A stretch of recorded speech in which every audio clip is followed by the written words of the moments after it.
رب العالمین والصلاة والسلام على سید المرسلین وعلى آلہ واصحابہ اجمعین. قال اللہ تبارک وتعالی فی الکلام المجید والفرقان الحمید. اعوذ باللہ من الشیطان الرجیم. بسم اللہ الرحمن الرحیم. ان الصلاة كانت على المؤمنین کتابا موقوتا. وقال النبی صلی اللہ علیہ وسلم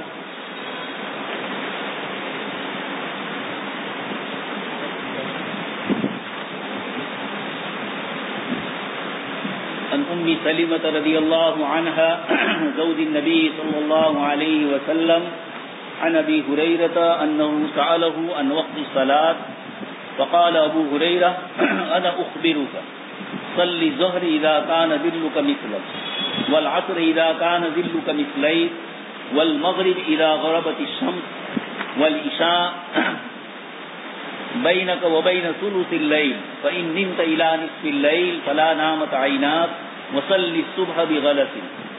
صدق الله العظيم وصدق رسوله النبي الكريم ونحن على ذلك لمن الشاهدين والشاكرين والحمد لله رب العالمين. محترم و مکرم حضرات اکابرین ملت، علماء کرام، عزیز طلباء اور مہمانان اعزاز، اللہ تبارک تعالیٰ کا انتہائی شکر اور احسان ہے کہ آج اس نے ہمیں ایک ایسی مجلس میں حاضری کی سعادت نصیب فرمائی جس میں جناب نبی اکرم صلی اللہ علیہ وسلم کی احادیث مبارکہ میں سے ایک حدیث کی تلاوت کی گئی اور اسی کے ساتھ کتاب و سنت کے خلاصے کے طور پر فقہائے امت نے جو مسائل شرعیہ مستنبط کیے ہیں اسی میں سے صاحب ہدایہ جن کا اللہ پاک کے یہاں ایک بڑا مقام ہے اور جن کو اللہ تبارک تعالیٰ نے مختلف خصوصیات کے ساتھ کتاب و سنت کا گہرا علم عطا فرمایا تھا، اور اسی کے ساتھ اللہ تبارک تعالیٰ نے آپ کو عقلی دلائل اور منطقی دلائل بھی فراہم فرمائے جس کی روشنی میں آپ نے اپنی کتاب ہدایہ کو مرتب فرمایا. یہ جو حدیث شریف کی کتاب کی تلاوت کی گئی حقیقت میں یہ ام الصحیحین ہے. بخاری اور مسلم شریف ان دونوں کتابوں کی ماں کہا جاتا ہے موطا امام مالک کو. حضرت امام مالک رحمۃ اللہ علیہ نے حضرت ابن شہاب زہری رحمۃ اللہ علیہ سے اور انہوں نے حضرات صحابہ کرام سے علم حدیث کو لیا.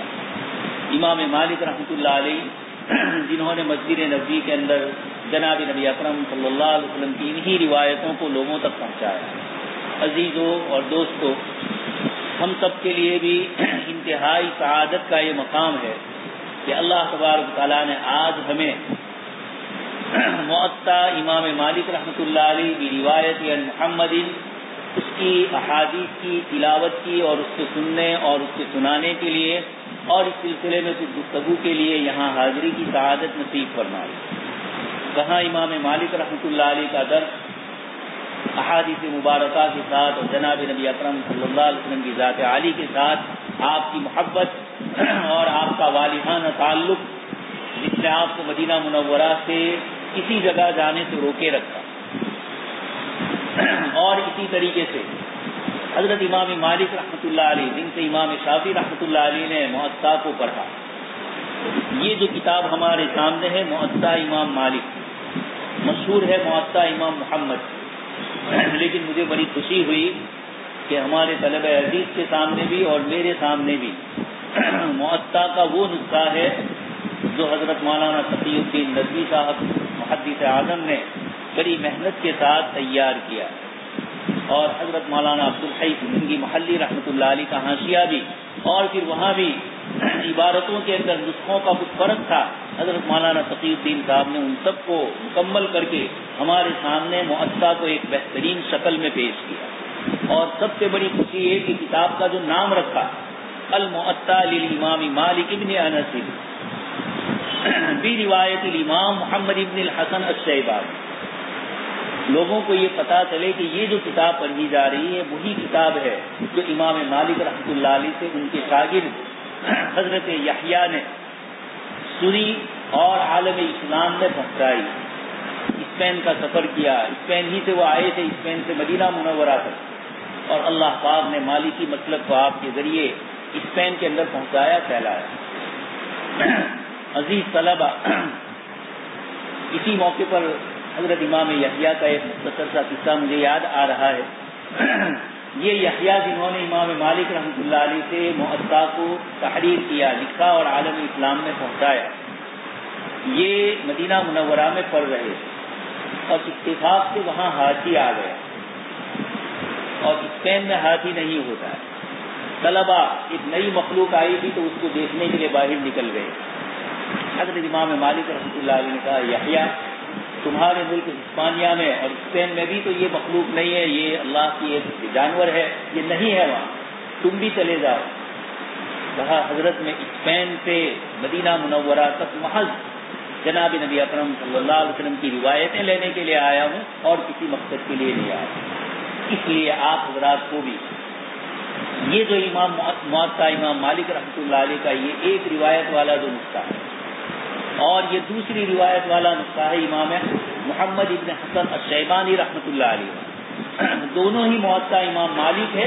اس لیے حضرت مولانا عبدالحی فرنگی محلی رحمۃ اللہ علیہ نے اسی نام سے اس کو موسوم کیا، اور حضرت مولانا تقی الدین صاحب نے بھی اس کتاب کے اوپر اسی عنوان کو، اسی ٹائٹل کو رکھا، تاکہ لوگوں کو یہ پتا چلے کہ ہمارے سامنے موطا کا یہ جو نسخہ ہے یہ وہی نسخہ ہے جو حضرت امام مالک رحمۃ اللہ علیہ سے یحییٰ نے بھی حاصل کیا اور امام مالک رحمۃ اللہ علیہ سے ان کے شاگرد حضرت امام محمد رحمۃ اللہ علیہ نے بھی حاصل کیا. دوسری بات یہ ہے حضرت مولانا عبدالحی فرنگی محلی رحمۃ اللہ علیہ نے کچھ اشکالات اور کچھ اعتراضات کے شروع میں جواب دیے. چونکہ محدثین کے یہاں موطا امام مالک کا جب بولا جاتا ہے نام تو حضرت یحییٰ والی روایت ہی مشہور ہے. حضرت امام محمد ابن حسن الشیبانی رحمۃ اللہ علیہ والی روایت محدثین کے نزدیک اس کو موطا امام مالک کے نام سے موسوم نہیں کیا جاتا، اس کو موطا امام محمد کے نام سے کیا جاتا. حضرت مولانا عبدالحی فرنگی محلی رحمۃ اللہ علیہ نے کتاب کا یہ عنوان دے کر بتلایا کہ یہ جو اشتباہ ہو رہا ہے یہ صحیح نہیں، امام مالک ہی کی یہ کتاب بھی ہے، اس لیے چاہے موطا امام مالک پڑھی جائے چاہے موطا امام محمد پڑھی جائے، دونوں کے راوی کیونکہ الگ الگ اور دونوں نے الگ الگ اہتمامات کیے ہیں، اس لیے کتاب میں اور کچھ فرق ہے. لیکن حضرت مولانا عبدالحی فرنگی محلی رحمۃ اللہ علیہ بہت بڑے محدث اور معتدل حنفی محدث. علماء احناف میں کچھ حضرات وہ ہیں جن کو علم حدیث سے شغف بہت زیادہ رہا لیکن فقہ میں بھی وہ ماہر رہے، تو ان کی نسبت فقہ کی طرف ہو گئی اور علم حدیث کی طرف لوگوں نے ان کی نسبت نہیں سمجھی. اس لیے یہ سمجھا کہ امام محمد رحمۃ اللہ علیہ بھی دوسرے فقہا کی طرح صرف ایک فقیہ محدث نہیں ہے. یہی حال حضرت مولانا عبدالحی فرنگی محلی رحمۃ اللہ علیہ کے متعلق بھی ہے. لیکن اللہ تبارک تعالیٰ نے حضرت مولانا عبدالحی فرنگی محلی رحمۃ اللہ علیہ کو یہ شرف عطا فرمایا کہ آپ نے اصول حدیث، اشکالات جو حدیث شریف پر ہو سکتے ہیں، ان سب کے بہت تفصیل سے جواب اپنی کتاب ظفر الامانی میں دیے ہیں. اسی طرح الاجوبۃ الفاضلہ، یہ بھی حدیث شریف کی کتاب ہے. اس میں بھی جو اعتراضات اور اشکالات ہیں اس کے جواب آپ نے دیے ہیں. اس طرح کی کئی آپ کی ایسی کتابیں ہیں. اسی میں موطا امام محمد رحمۃ اللہ علیہ پر یہ آپ کا حاشیہ ہے، تعلیق الممجد کے عنوان. شرح وقایہ کا بھی آپ کا بہت بڑا ضخیم حاشیہ ہے. اور اس طرح کئی کتابوں پر آپ نے حواشی چڑھائے، مستقل کتابیں لکھی. انہی کا واقعہ جیسے یحییٰ کا قصہ آپ نے سنا، حضرت مولانا عبدالحی فرنگی محلی رحمۃ اللہ علیہ، ان کے والد حضرت مولانا عبدالحلیم رحمۃ اللہ علیہ، جن کا ہدایہ پر حاشیہ ہے. یہ والد محترم نے دیکھا کہ ایک مرتبہ مطالعے کے دوران بیٹے نے حضرت مولانا عبدالحی فرنگی محلی رحمۃ اللہ علیہ نے اتفاق سے طبعی تقاضے سے پانی مانگ لیا. والد محترم کے دل میں یہ ہوا کہ مطالعہ کرتے کرتے پانی کا خیال کیوں آیا، میرے خاندان سے علم اٹھ رہا ہے. تو آپ نے بجائے پانی کے، پانی میں کچھ مٹی کا تیل کیروسین ڈلوایا خادم کے پاس اور یہ کہا کہ یہ دے دو. اور خود حکیم بھی تھے، اس زمانے کے علماء بھی ہوتے تھے اور فن حکمت بھی جانتے تھے. تو آپ نے مٹی کا پانی والا پانی دیا اور یہ پی گئے. کوئی ان کو طبیعت میں کراہت نہیں ہوئی. ہمارے یہاں تو میٹھا پانی نہ ہو، ٹھنڈا نہ ہو تو ابھی اشکال، وہاں مٹی کا تیل ڈالا ہوا پانی ہے، کوئی بدبو نہیں آئی، پی گئے. اس لیے کہ درمیانی مطالعے میں اچانک تقاضا ہوا تھا، نکل گیا. والد محترم نے جب دیکھا کہ یہ پی گئے ہیں تو دوسری دوائی بھی بعد میں دلوا دی. لیکن اطمینان ہوا کہ بیٹے نے پیتے ہوئے کوئی کراہت محسوس نہیں کی. معلوم یہ ہوا کہ خاندان میں علم باقی رہے گا، اس لیے کہ علم کی شغف میں اس کی بدبو سے ان کو محفوظ کر لیا. تو عزیز طلبہ، یہ حضرت مولانا عبدالحی فرنگی محلی رحمۃ اللہ علیہ ہے، جن کی کتاب آپ کو دی گئی ہے. یہ کتاب بہت مہنگی ملتی ہے. دہلی میں اور دیوبند میں موطا کے دوسرے جو پرانے نسخے ہیں یہ سستے ہیں اور یہ مہنگی ملتی ہے. آپ کو یہ کتاب دی گئی ہے تاکہ آپ کو بھی محدث بنانا ہے، اور ہدایہ کے ساتھ والا حاشیہ بھی آپ کے ساتھ ہے تاکہ آپ کو فقیہ بھی بننا ہے. یہ موطا امام محمد، حضرت امام محمد ابن حسن الشیبانی رحمۃ اللہ علیہ، انہوں نے امام مالک رحمۃ اللہ علیہ کی خدمت میں اپنے آپ کو 3 سال رکھا. حضرت مولانا عبدالحی فرنگی محلی رحمۃ اللہ علیہ نے موطا امام محمد اور موطا امام مالک، ایک ہی حدیث کی کتاب لیکن نقل کرنے والے 2 شاگرد، اور پھر دونوں نے اپنی طرف سے اس میں حواشی جو چڑھائے. ایک مالکی مسلک کے ہیں، ایک حنفی مسلک. دونوں نے اپنے اپنے اعتبار سے ان روایتوں پر کلام کیا، روایتوں کا اضافہ ہوا. اس لیے ان دونوں کے درمیان کیا فرق ہے اس کو تھوڑا آپ کو سمجھنا ہے. ہمارے یہاں یہ مشہور ہے کہ حنفیوں کے پاس احادیث نہیں ہے، جبکہ امام محمد رحمۃ اللہ علیہ کی یہ کتابیں ایک یہودی بہت بڑے عالم نے جب پڑھی، موطا امام محمد بھی ہے اور بھی دوسری جامع الصغیر، جامع الکبیر وغیرہ، ہدایہ میں اس کا ذکر آئے گا. تو یہ کتابیں جب اس نے دیکھی اور اس کی ترتیب دیکھی، دوستو اس نے تو 1400 سال پہلے اس ماحول میں دیکھ کر یہ کہا تھا کہ ھذا محمدکم الاصغر وما بال محمدکم الاکبر. یہ تمہارے چھوٹے محمد نے اس طرح کی کتابیں لکھی ہے کہ تمہارے نبی جناب نبی اکرم صلی اللہ علیہ وسلم کے علوم کا کیا حال. لیکن میں آج بھی ان کتابوں کی جب فہرست دیکھتا ہوں، یہ کتاب بھی، جامع الصغیر بھی، کتاب الاصل بھی، جب ہم دیکھتے ہیں اور اس کی حسن ترتیب دیکھتے ہیں، اس زمانے میں تو مسائل یہ نہیں تھے کہ کتاب النکاح کے یہ مسائل، کتاب الطلاق کے یہ مسائل، کتاب البیوع کے یہ مسائل، مخاصمات محاکمات کے یہ مسائل. آپ صلی اللہ علیہ وسلم نے احادیث مبارکہ ذکر فرمائی اور پھر ائمہ محدثین تو بعد میں آئے، انہوں نے ترتیب وار ابواب قائم کیے. لیکن امام محمد رحمۃ اللہ علیہ نے سب سے پہلے عالم اسلام میں اسلامی کتابوں کی حسن ترتیب کیا ہونی چاہیے یہ آپ نے اپنی ان کتابوں کے ذریعے بتلایا. اور یہ ایک ایسی ترتیب ہے کہ 1400 سال کے بعد بھی ان کے سامنے یہ ترتیب کے ساتھ احادیث نہیں آئی تھی، یہ مسائل اس طرح نہیں آئے تھے. ایک مسئلے پر گفتگو ہوئی اور حضرت امام ابو حنیفہ رحمۃ اللہ علیہ کی مجلس میں اس پر مسئلہ چلا، گفتگو چلی. آپ نے امام مالک سے احادیث لی اور امام ابو حنیفہ رحمۃ اللہ علیہ سے ان احادیث کے مطلب کو سمجھا. ابھی ہمارے طالب علموں نے پڑھا وہ بھی ہی ناقص یا قال ابو حنیفہ، چونکہ اتفاق یہ ہے کہ یہ جو پہلا مسئلہ ہے اس مسئلے میں امام محمد رحمۃ اللہ علیہ اور امام ابو حنیفہ رحمۃ اللہ علیہ کا آپس میں اختلاف، اس لیے اس بنیاد کے اوپر امام محمد رحمۃ اللہ علیہ نے اپنے شیخ والی روایت بھی ذکر کر دی اور اپنے مسلک کو بھی ذکر کیا اور آگے اس روایت کو بعد میں ذکر کر دیا۔ یہ بھی ان کا حسن ترتیب اور حسن ادب ہے اپنے استاد کے ساتھ کہ پہلی روایت تو وہ ذکر کر دی اور پھر اس کے بعد آگے دوسری روایت میں اس تفصیل کو ذکر کر رہے ہیں۔ خیر، تو امام محمد رحمۃ اللہ علیہ کی یہ کتاب اللہ پاک نے ان کو علوم نبویات سے نوازا تھا۔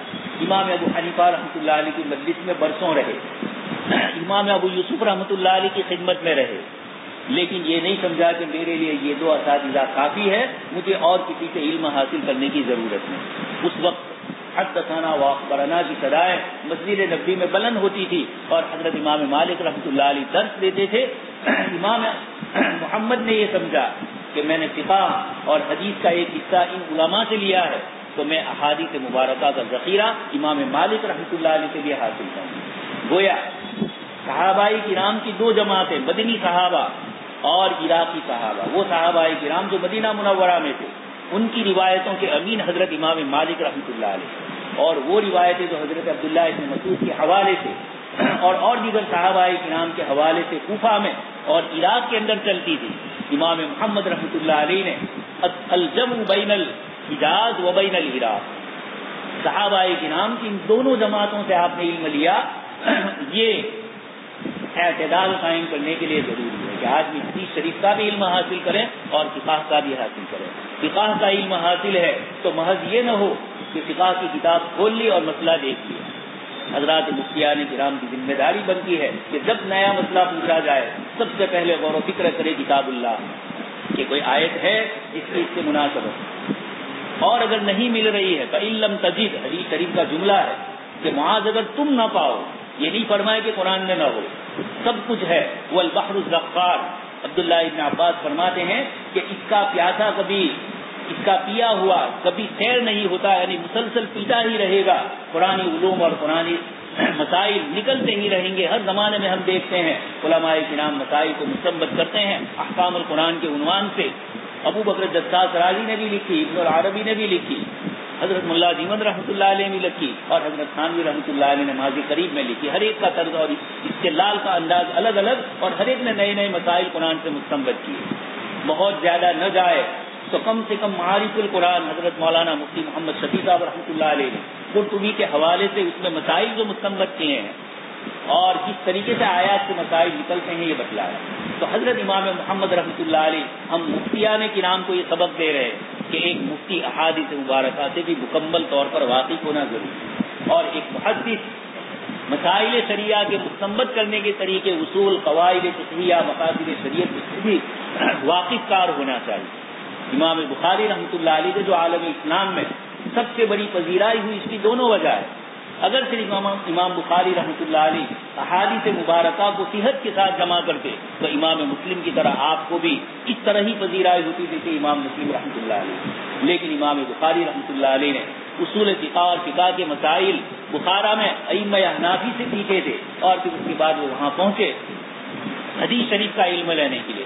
دونوں کا مجموعہ لا کر بخاری شریف میں دونوں میں آپ بڑھ گئے، ترجمۃ الباب میں بھی، فقہی مسائل کے مستنبط کرنے میں بھی، چاہے ان سے اتفاق نہ ہو کسی کو، لیکن نفس استنباط مسائل کے انداز اور اسلوب کے اندر امام بخاری رحمۃ اللہ علیہ دوسروں سے سبقت لے گئے، اور ایسا سبقت لے گئے کہ امام ترمذی اور امام نسائی باوجود آپ کے شاگرد ہونے کے اس طریقے پر نہیں چل پائے۔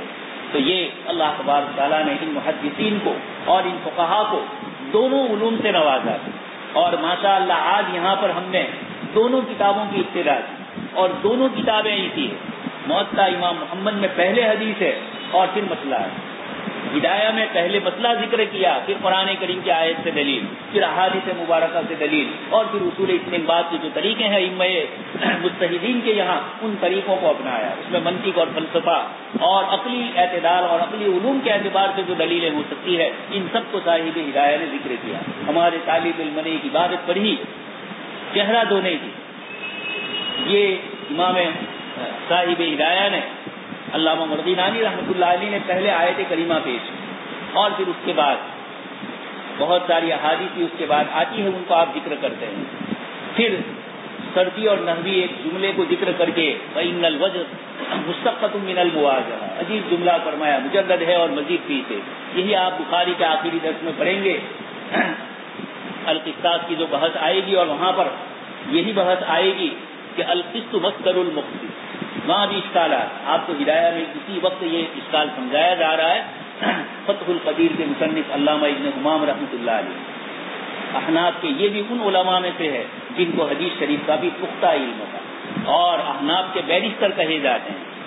آپ نے جو دلیل فتح القدیر میں ذکر کی ہے، صاحب ہدایہ کے دلائل کو آپ نے جو واضح کیا ہے، آپ بھی ان حضرات میں سے ہیں. اس لیے آپ کی بھی حدیث شریف کی تحقیق جب آپ کرتے ہیں صاحب ہدایہ کے احادیث پر، تو آپ کا جو کلام ہوتا ہے محدثین اور فقہاء سب کے کلام سے عجیب آپ کا کلام ہوتا ہے. ہدایہ کی شرح ہے، عنایہ بنایا یہ سب ہے، لیکن فتح القدیر کا جو مقام ہے وہ یہی ہے کہ وہ عقلی نقلی دلیلوں میں اعتدال کے ساتھ، اگر کسی روایت میں احناف نے کسی راوی سے استنباط اور استدلال کیا ہے ان کے روایت سے، اور اس راوی پر کلام ہے محدثین کے یہاں، تو ابن حمام خاموش نہیں رہتے ہیں، اس کو ذکر کرتے ہیں. اور اگر کسی راوی پر جرح کی گئی ہے اور ابن حمام نے جو علم حدیث حاصل کیا اس کی روشنی کے اندر اگر اس راوی پر یہ جرح صحیح نہیں ہے، تو علامہ ابن حمام رحمۃ اللہ علیہ فتح القدیر کے اندر اس جرح کی وضاحت کرتے ہیں. خیر، تو آپ نے امام محمد رحمۃ اللہ علیہ کی کتاب پڑھ رہے ہیں آپ، اور دوسری کتاب بھی امام محمد کی ہے، اس لیے کہ ہدایات 2 کتابوں کا مجموعہ ہے. امام قدوری رحمۃ اللہ علیہ کی قدوری کا متن اور امام محمد رحمۃ اللہ علیہ کی جامع الصغیر کا متن. اس لیے آپ بیک وقت امام محمد رحمۃ اللہ علیہ کی 2 کتابیں اس وقت پڑھ رہے ہیں. یہ امام محمد رحمۃ اللہ علیہ کا مقام. امام مالک رحمۃ اللہ علیہ کے درس میں آپ گئے اور آپ نے بتلایا کہ طلب علم کے اندر آدمی کو کوئی شرم محسوس نہیں کرنی چاہیے. آپ صلی اللہ علیہ وسلم کی مجلس کے اندر 3 آدمی آئے، ایک آگے آ کر بیٹھ گئے، ایک پیچھے بیٹھ گئے اور ایک چلے گئے. آپ صلی اللہ علیہ وسلم نے فرمایا جو چلے گئے وہ تو علم سے محروم رہے، جو پیچھے رہے وہ مختصر سنیں گے، کچھ سنائی دے گا کچھ نہیں، کچھ توجہ وہ نہیں ہوتی ہے. اور جو قریب آ کر بیٹھے آپ صلی اللہ علیہ وسلم نے فرمایا کہ ان کا درجہ زیادہ ہے. تو اللہ کے رسول صلی اللہ علیہ وسلم کے ان علوم کو اور ان احادیث کو حاصل کرنے کے لیے یہی مسجدیں تھیں جہاں قرآن اور حدیث کے دروس ہوتے تھے. بعد میں عمارتیں بنوائی گئی. اس لیے مولانا کو میں مبارکبادی دوں گا کہ آپ صفہ والے طریقے کے مطابق مسجد سے آپ نے مدرسے کا آغاز کیا. یہی احادیث کا تقاضا تو یہی ہے کہ اس کو مسجد میں پڑھا جائے. آپ دیکھ رہے ہیں مدینہ منورہ میں اور مکہ مکرمہ میں، حرمین شریفین میں بھی تشریف لائے تھے. بروڈا میں آپ کے وہاں کے بخاری شریف پڑھانے والے شیخ بہادر بخاری، یہ بھی حنفی ہے عالم. تو اللہ پاک نے مساجد کو وہ مقام دیا ہے کہ یہیں سے ہمارے صفہ والے دروس کا آغاز کیا. اور طلبہ عزیز سے بھی کہوں گا، پریشانی ہے آپ کو، یہاں آرام دہ کمرے نہیں ہے، سہولیات نہیں ہے، لیکن جو علم مشقت اور محنت کے ساتھ حاصل کیا جاتا ہے وہ جمع ہوا رہتا ہے، اور جو راحتوں اور آرام والا علم ہوتا ہے وہ گزر جاتا ہے، اس کی وہ قدر نہیں ہوتی. اس لیے آپ دیکھ رہے ہیں ہمارے ان بزرگوں کو پوچھیے، جو مدارس آج آپ بڑی شاندار شکلوں میں دیکھ رہے ہیں، یہ حضرات جب پڑھ رہے تھے تو ان مدرسوں میں بھی کتنی کمی تھی. اور مالی اعتبار اساتذہ ٹھوس اور بہترین تھے، لیکن مالی اعتبار سے، کھانے کے اعتبار سے، رہنے کے اعتبار سے یہ ساری پریشانی.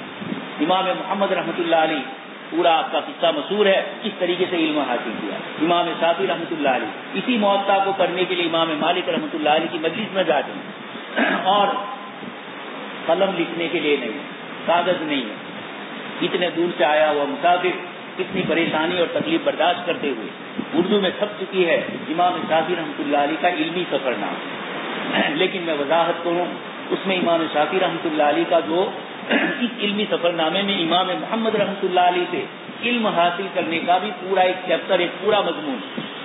لیکن لکھنے والے صاحب چونکہ حنفی نہیں، انہوں نے امام محمد رحمۃ اللہ علیہ کے شاگردوں کے متعلق کچھ ایسی باتیں لکھی حضرت امام شافعی رحمۃ اللہ علیہ کے تعلق سے جو صحیح نہیں. انہوں نے حسد کیا امام شافعی رحمۃ اللہ علیہ، اس طرح کی باتیں لکھی ہوئی ہے. خیر، امام محمد رحمۃ اللہ علیہ نے تو اپنے شاگرد رشید کے ساتھ جو سلوک کیا، بعد میں علامہ ابن عابدین شامی رحمۃ اللہ علیہ اور دوسرے حضرات نے لکھا ہے کہ حضرت امام محمد رحمۃ اللہ علیہ نے شادی کی حضرت امام شافعی رحمۃ اللہ علیہ کی والدہ، اور امام شافعی رحمۃ اللہ علیہ نے بہت سارے علوم حضرت امام محمد سے حاصل. مجھے گفتگو یہ کرنی ہے کہ امام مالک رحمۃ اللہ علیہ کے درس میں امام شافعی رحمۃ اللہ علیہ پہنچ رہے ہیں اور وہاں پر آپ کے پاس لکھنے کے لیے کچھ نہیں, انگلیوں سے چھوٹا سا تنکا لیا اور اسی سے آپ لکھ رہے ہیں. امام مالک رحمۃ اللہ علیہ ان کی نظر تھی. یہ بتلایا جا رہا ہے کہ استاد کو اپنے شاگرد کے اوپر نگرانی بھی کرنی چاہیے. آپ سبق پڑھا رہے ہیں اور شاگرد کیا کر رہا ہے اس کی طرف بھی توجہ ضروری ہے. درس ختم ہونے کے بعد امام شافعی کہاں جائیں گے؟ سب اپنے اپنے گھر گئے. امام شافعی تو اتنے دور سے آئے ہوئے تھے اور یہیں رہنا تھا. امام مالک رحمۃ اللہ علیہ نے پوچھا کہ خاندان سے تعلق رکھتے ہو؟ سمجھ گئے تھے امام مالک رحمۃ اللہ علیہ کہ یہ قریش میں سے ہے. اور پھر اس کے بعد سوالات جوابات کیے. اسی میں امام مالک نے یہ بھی پوچھا کہ پھر یہ کیوں لکھ رہے تھے جب قلم اور روشنائی نہیں تھی؟ فرمایا کہ میں لوہے قلب کے اوپر اس کو تحریر کر رہا ہوں, دل کے اوپر. فرمایا گیا کہ بتلائیے جو میں نے آج سبق پڑھایا پورا سبق اول کا آخر زبانی سنایا امام شافعی رحمۃ اللہ علیہ نے. امام مالک رحمۃ اللہ علیہ سمجھ گئے کہ یہ مجھے اللہ پاک نے ایک جوہر دیا. استاد کے لیے اچھے شاگردوں کا ہونا یہ اللہ پاک کا انعام ہوتا ہے. محنتی طلباء اگر استاد کو مل جائے تو پھر اس کے بعد اس استاد کی علمی صلاحیت میں اضافہ ہوتا ہے. اس لیے کمیت کو نہ دیکھا جائے, کیفیت کو دیکھا جائے. 2-3 طالب علم ہو, لیکن ہمارے مدارس کا آغاز صفا میں بھی اس طرح ہوا اور دارالعلوم دیوبند میں بھی اسی طریقے سے درس کے نیچے ایک استاد اور شاگرد ہی سے ہوا. اس لیے جن مدارس میں طلباء کم ہوتے ہیں اور وہاں اساتذہ کو محنت کے بہت سارے مواقع ملتے ہیں. حضرت مولانا مفتی اسماعیل صاحب برکت رضوی اور حضرت مولانا مفتی عبداللہ صاحب قاضی دارالعلوم کنٹھاریا کے دونوں بڑے مفتی حضرات اور محدث, اللہ پاک نے ان کو ایسے ادارے میں پہنچایا شروع میں کہ کم طلباء تھے, لیکن کم طلباء ہوتے ہیں تو سبق سنا جاتا ہے, استاد کو بھی موقع ملتا ہے, شاگردوں کو بھی. تو ان حضرات کی ابتدائی تعلیم چند اساتذہ میں چند طلباء میں ہوئی. تو حضرت مفتی عبداللہ صاحب مجھے بار بار کہتے تھے کہ مولانا میری استعداد کنٹھاریا آنے سے پہلے ان طلباء کی اوپر محنت کرنے ہی سے ہو چکی, یہاں آ کر تو اب جو کچھ محنت کی تھی اس کا ثمرہ مل رہا ہے کہ وہ سب چیزیں بہتر ہیں. اس لیے طلباء کی کیفیت کو دیکھا جائے. خیر, امام مالک رحمۃ اللہ علیہ نے اپنے شاگرد کو دیکھ لیا اور پھر اس کے بعد امام شافعی رحمۃ اللہ علیہ کا آپ نے احترام کیا اور امام شافعی نے بھی اپنے استاد سے سب کچھ حاصل کیا. یہی امام شافعی رحمۃ اللہ علیہ پھر امام محمد کے یہاں پہنچتے ہیں اور امام محمد رحمۃ اللہ علیہ کے پاس پورا وقت بھرا پڑا تھا پڑھانے سے. امام ابو حنیفہ رحمۃ اللہ علیہ کا وقت کیسے علم میں گزرتا تھا, آپ نور الہدیٰ کے شروع کے اندر جو حواشی اور کچھ سال کے بعد ہے اس کے اندر لکھا ہوا ہے صبح سے لے کر شام تک اور رات کے دیر حصے تک امام ابو حنیفہ رحمۃ اللہ علیہ کا پورا وقت سبق میں جاتا ہے. ہمارے استاد حضرت مولانا شیر علی صاحب رحمۃ اللہ علیہ بلکہ سر سے پہلے بولاوتی میں پڑھاتے تھے. مولانا بتلاتے تھے کہ کتنے گھنٹے تک وہ پڑھاتے تھے اور ساری منطق فلسفے کی کتابیں, اصول فقہ کی کتابیں مشکل. تو اس لیے استاد کو تو چاہے وہ نور الہدیٰ پڑھائے مطالعہ کر کے آئے ہدایت, تاکہ اس کو طلباء کو نہیں بتلانا ہے لیکن اپنی استعداد علی وجہ البصیرت آپ سبق پڑھا سکیں اطمینان کے ساتھ. درمیان میں طالب علم نے کوئی اشکال کر دیا آپ اس کا جواب دے سکیں. خیر, تو حضرت امام محمد رحمۃ اللہ علیہ کی اس کتاب کو پڑھنے کا اللہ پاک نے ہمیں موقع عنایت فرمایا. آپ نے امام مالک رحمۃ اللہ علیہ کے یہاں آپ 3 سال رہے, جبکہ حضرت یحییٰ جو موطا امام مالک کی روایت سے نقل کرنے والے ہیں وہ 1 سال رہے. بہت ساری روایتیں وہ ہیں جو امام یحییٰ نے اپنے استاد امام مالک سے نہیں سنی, اس لیے کہ پھر امام مالک رحمۃ اللہ علیہ کا انتقال ہو گیا, ان کے شاگردوں سے علم حاصل کیا. جبکہ امام محمد رحمۃ اللہ علیہ 3 سال امام مالک رحمۃ اللہ علیہ کی خدمت میں رہے اور یہ جتنی احادیث مبارکہ ہے یہ تمام روایتیں آپ نے امام مالک رحمۃ اللہ علیہ سے بدستے سامنے ہی بالمشافہ آپ نے سنی ہے. اسی لیے آگے اخبرنا اور حدثنا پر گفتگو ہوتی ہے. آپ نے اپنے استاد سے تمام روایتیں امام مالک سے سن کر آپ نے اس کو نقل کیا ہے, اس لیے آپ نے اپنی روایت کے لیے بھی الفاظ وہی استعمال کیے جو امام محدثین کے یہاں قابل اعتبار ہے. اسی طرح امام محمد رحمۃ اللہ علیہ اپنی اس کتاب کے اندر امام مالک رحمۃ اللہ علیہ کی جتنی روایتیں ہیں ان سب کو تو آپ نے جمع کیا ہی ہے. اس کے ساتھ ساتھ جو روایتیں آپ نے امام ابو حنیفہ رحمۃ اللہ علیہ سے یا اس وقت کے دوسرے محدثین سے آپ نے لی, ان روایتوں کو بھی آپ نے موطا میں بھی جگہ دی ہے اور مستقل آپ کی کتاب الآثار اور کتاب الحجہ یہ دونوں امام محمد رحمۃ اللہ علیہ کی کتابیں چھپ چکی ہے.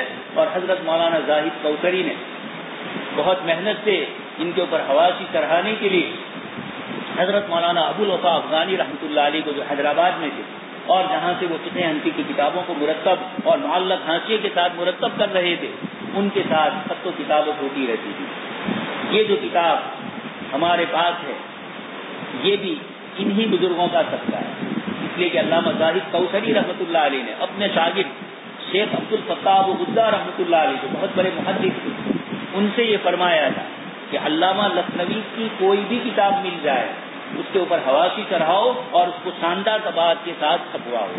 تو آپ نے جتنی امام حضرت مولانا عبداللہ فرنگی محلی رحمۃ اللہ علیہ کی کتابیں ہیں ان تمام کتابوں کو شیخ عبد الفتاح ابو غدہ رحمۃ اللہ علیہ نے مرتب فرمائی۔ الجرح والتعدیل اور رفع والتکمیل یہ کتاب ہے شاندار، اس کو بھی شیخ عبد الفتاح ابو غدہ کے حواشی کے ساتھ چھپوایا گیا، اور بھی بہت ساری ہے۔ حضرت مولانا تقی الدین نقوی صاحب نے بھی الطالب الممجد کے اوپر، اور اسی طرح ظفر الامانی جو اصول حدیث کی کتاب ہے اس پر بھی آپ نے حواشی چڑھایا۔ تو یہ بتلایا جا رہا ہے کہ ہمارا علم اور ہمارے اکابرین زرخیز علوم والے، اللہ پاک نے ان کو یہ صلاحیتیں دی تھی ان علماء کو کہ انہوں نے حدیث شریف کے پیچھے محنتیں کی، اور حدیث شریف کی نسبت سے جو چیزیں ہوئی ان کے اوپر بھی ان حضرات نے محنت کی۔ اس لیے اصل تو جناب نبی اکرم صلی اللہ علیہ وسلم کی روایتیں آپ نے یہاں روایت پڑھی اور ہدایہ میں قرآن کریم کی آیت پڑھی، دونوں کا تعلق کتاب الطہارت سے۔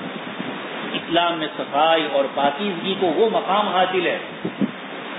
دوست اور بزرگوں، آج مسلمان بدنام ہے کہ مسلمانوں کا محلہ دیکھنا ہو تو آپ کو نظر آ جائے گا جس محلے میں جاؤ اور کچرا زیادہ ہو، بکریاں زیادہ ہو، اس قسم کی چیزیں مسلمانوں کا محلہ، جبکہ جناب نبی اکرم صلی اللہ علیہ وسلم نے طہارت اور صفائی کے اوپر اتنا توجہ دی ہے اور اتنا زور دیا ہے۔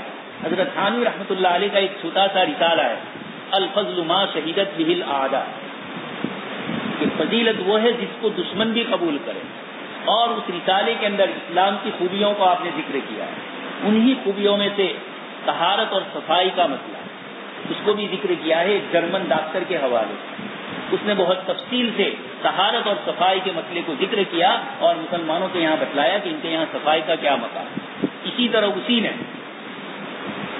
ہمارے یہاں اگر کتے کا لعاب لگ جاتا ہے پانی کے ساتھ یا برتن کے ساتھ تو اس کو حدیث شریف میں جو ذکر کیا امام ابو حنیفہ رحمۃ اللہ علیہ نے اسی کو بنیاد بنا کر 7 مرتبہ اس کو دھویا جائے اور 8ویں مرتبہ مٹی سے مانجا جائے۔ اس نے مٹی کے مسئلے کے اوپر ذکر کیا ہے کہ مٹی میں ایک مادہ پایا جاتا ہے اور وہ اکیلے مٹی میں ملتا ہے اور کسی چیز میں نہیں ملتا ہے۔ اللہ تبارک و تعالیٰ نے آپ صلی اللہ علیہ وسلم کے ذریعے اس کے کتے کے جو جراثیم ہے، جو جم سے ہے، وہ اتنے خطرناک ہے کہ اور کسی چیز سے صاف نہیں ہوتے۔ وہ مٹی میں ایک مادہ ہے، جب مٹی سے مانجتے ہیں تو وہ مادہ بھی اس کے اندر ہوتا ہے، تو اس کی وجہ سے اس کے جمس مر جاتے ہیں۔ بظاہر نظر نہیں آتا، لیکن سائنس نے آج اس کو قبول کر لیا کہ یہ جمس ایسے ہوتے ہیں کہ اور کسی چیز سے دور نہیں ہوتے، اور یہ اکیلی ملتی تو بہت مہنگی ملتی۔ یہ بھی اللہ تبارک تعالیٰ کا احسان ہے بندوں پر کہ جو چیز جتنی زیادہ ضرورت والی اللہ پاک نے آسان کر دی۔ دیکھ رہے ہیں پانی، ہوا، اگر یہ بیچ کر ملتی، خرید کر لانی پڑتی ہوا کو، آکسیجن کو، تو کیا پریشانی ہوتی۔ پانی کو خرید کر لا رہے ہیں بیچارے تو دیکھ رہے ہیں کتنی پریشانیاں ہو رہی۔ اللہ تبارک تعالیٰ نے اس کو عام کیا تو مٹی میں اس کو ڈال دیا کہ ہر غریب اور مالدار سب کو مل جائے اور صفائی ہو جائے۔ خیر، مجھے بتلانا ہے کہ اسلام میں صفائی کا مقام ایک علامہ قرضاوی رحمۃ اللہ علیہ کی بھی کتاب کے اندر اور بھی دوسرے صلاح الدین سلطان صاحب مصر کے بڑے عالم ہیں، امریکہ میں رہتے ہیں، مقاصد شریعت کے ماہر ہیں۔ اس وقت سی صاحب نے ان کو مصر کی جیل میں ڈالا، وہاں سے بھی ان کا انٹرویو، جیل میں ان کے دن کیسے گزرے اور تعلق مع اللہ میں کیسا اضافہ ہوا۔ عجیب ہے، ہم لوگ تو لکھتے ہیں تو اپنے اوپر حکومت کی طرف سے، پولیس کی طرف سے کیا سختیاں ہیں اس کو نقل کرتے ہیں۔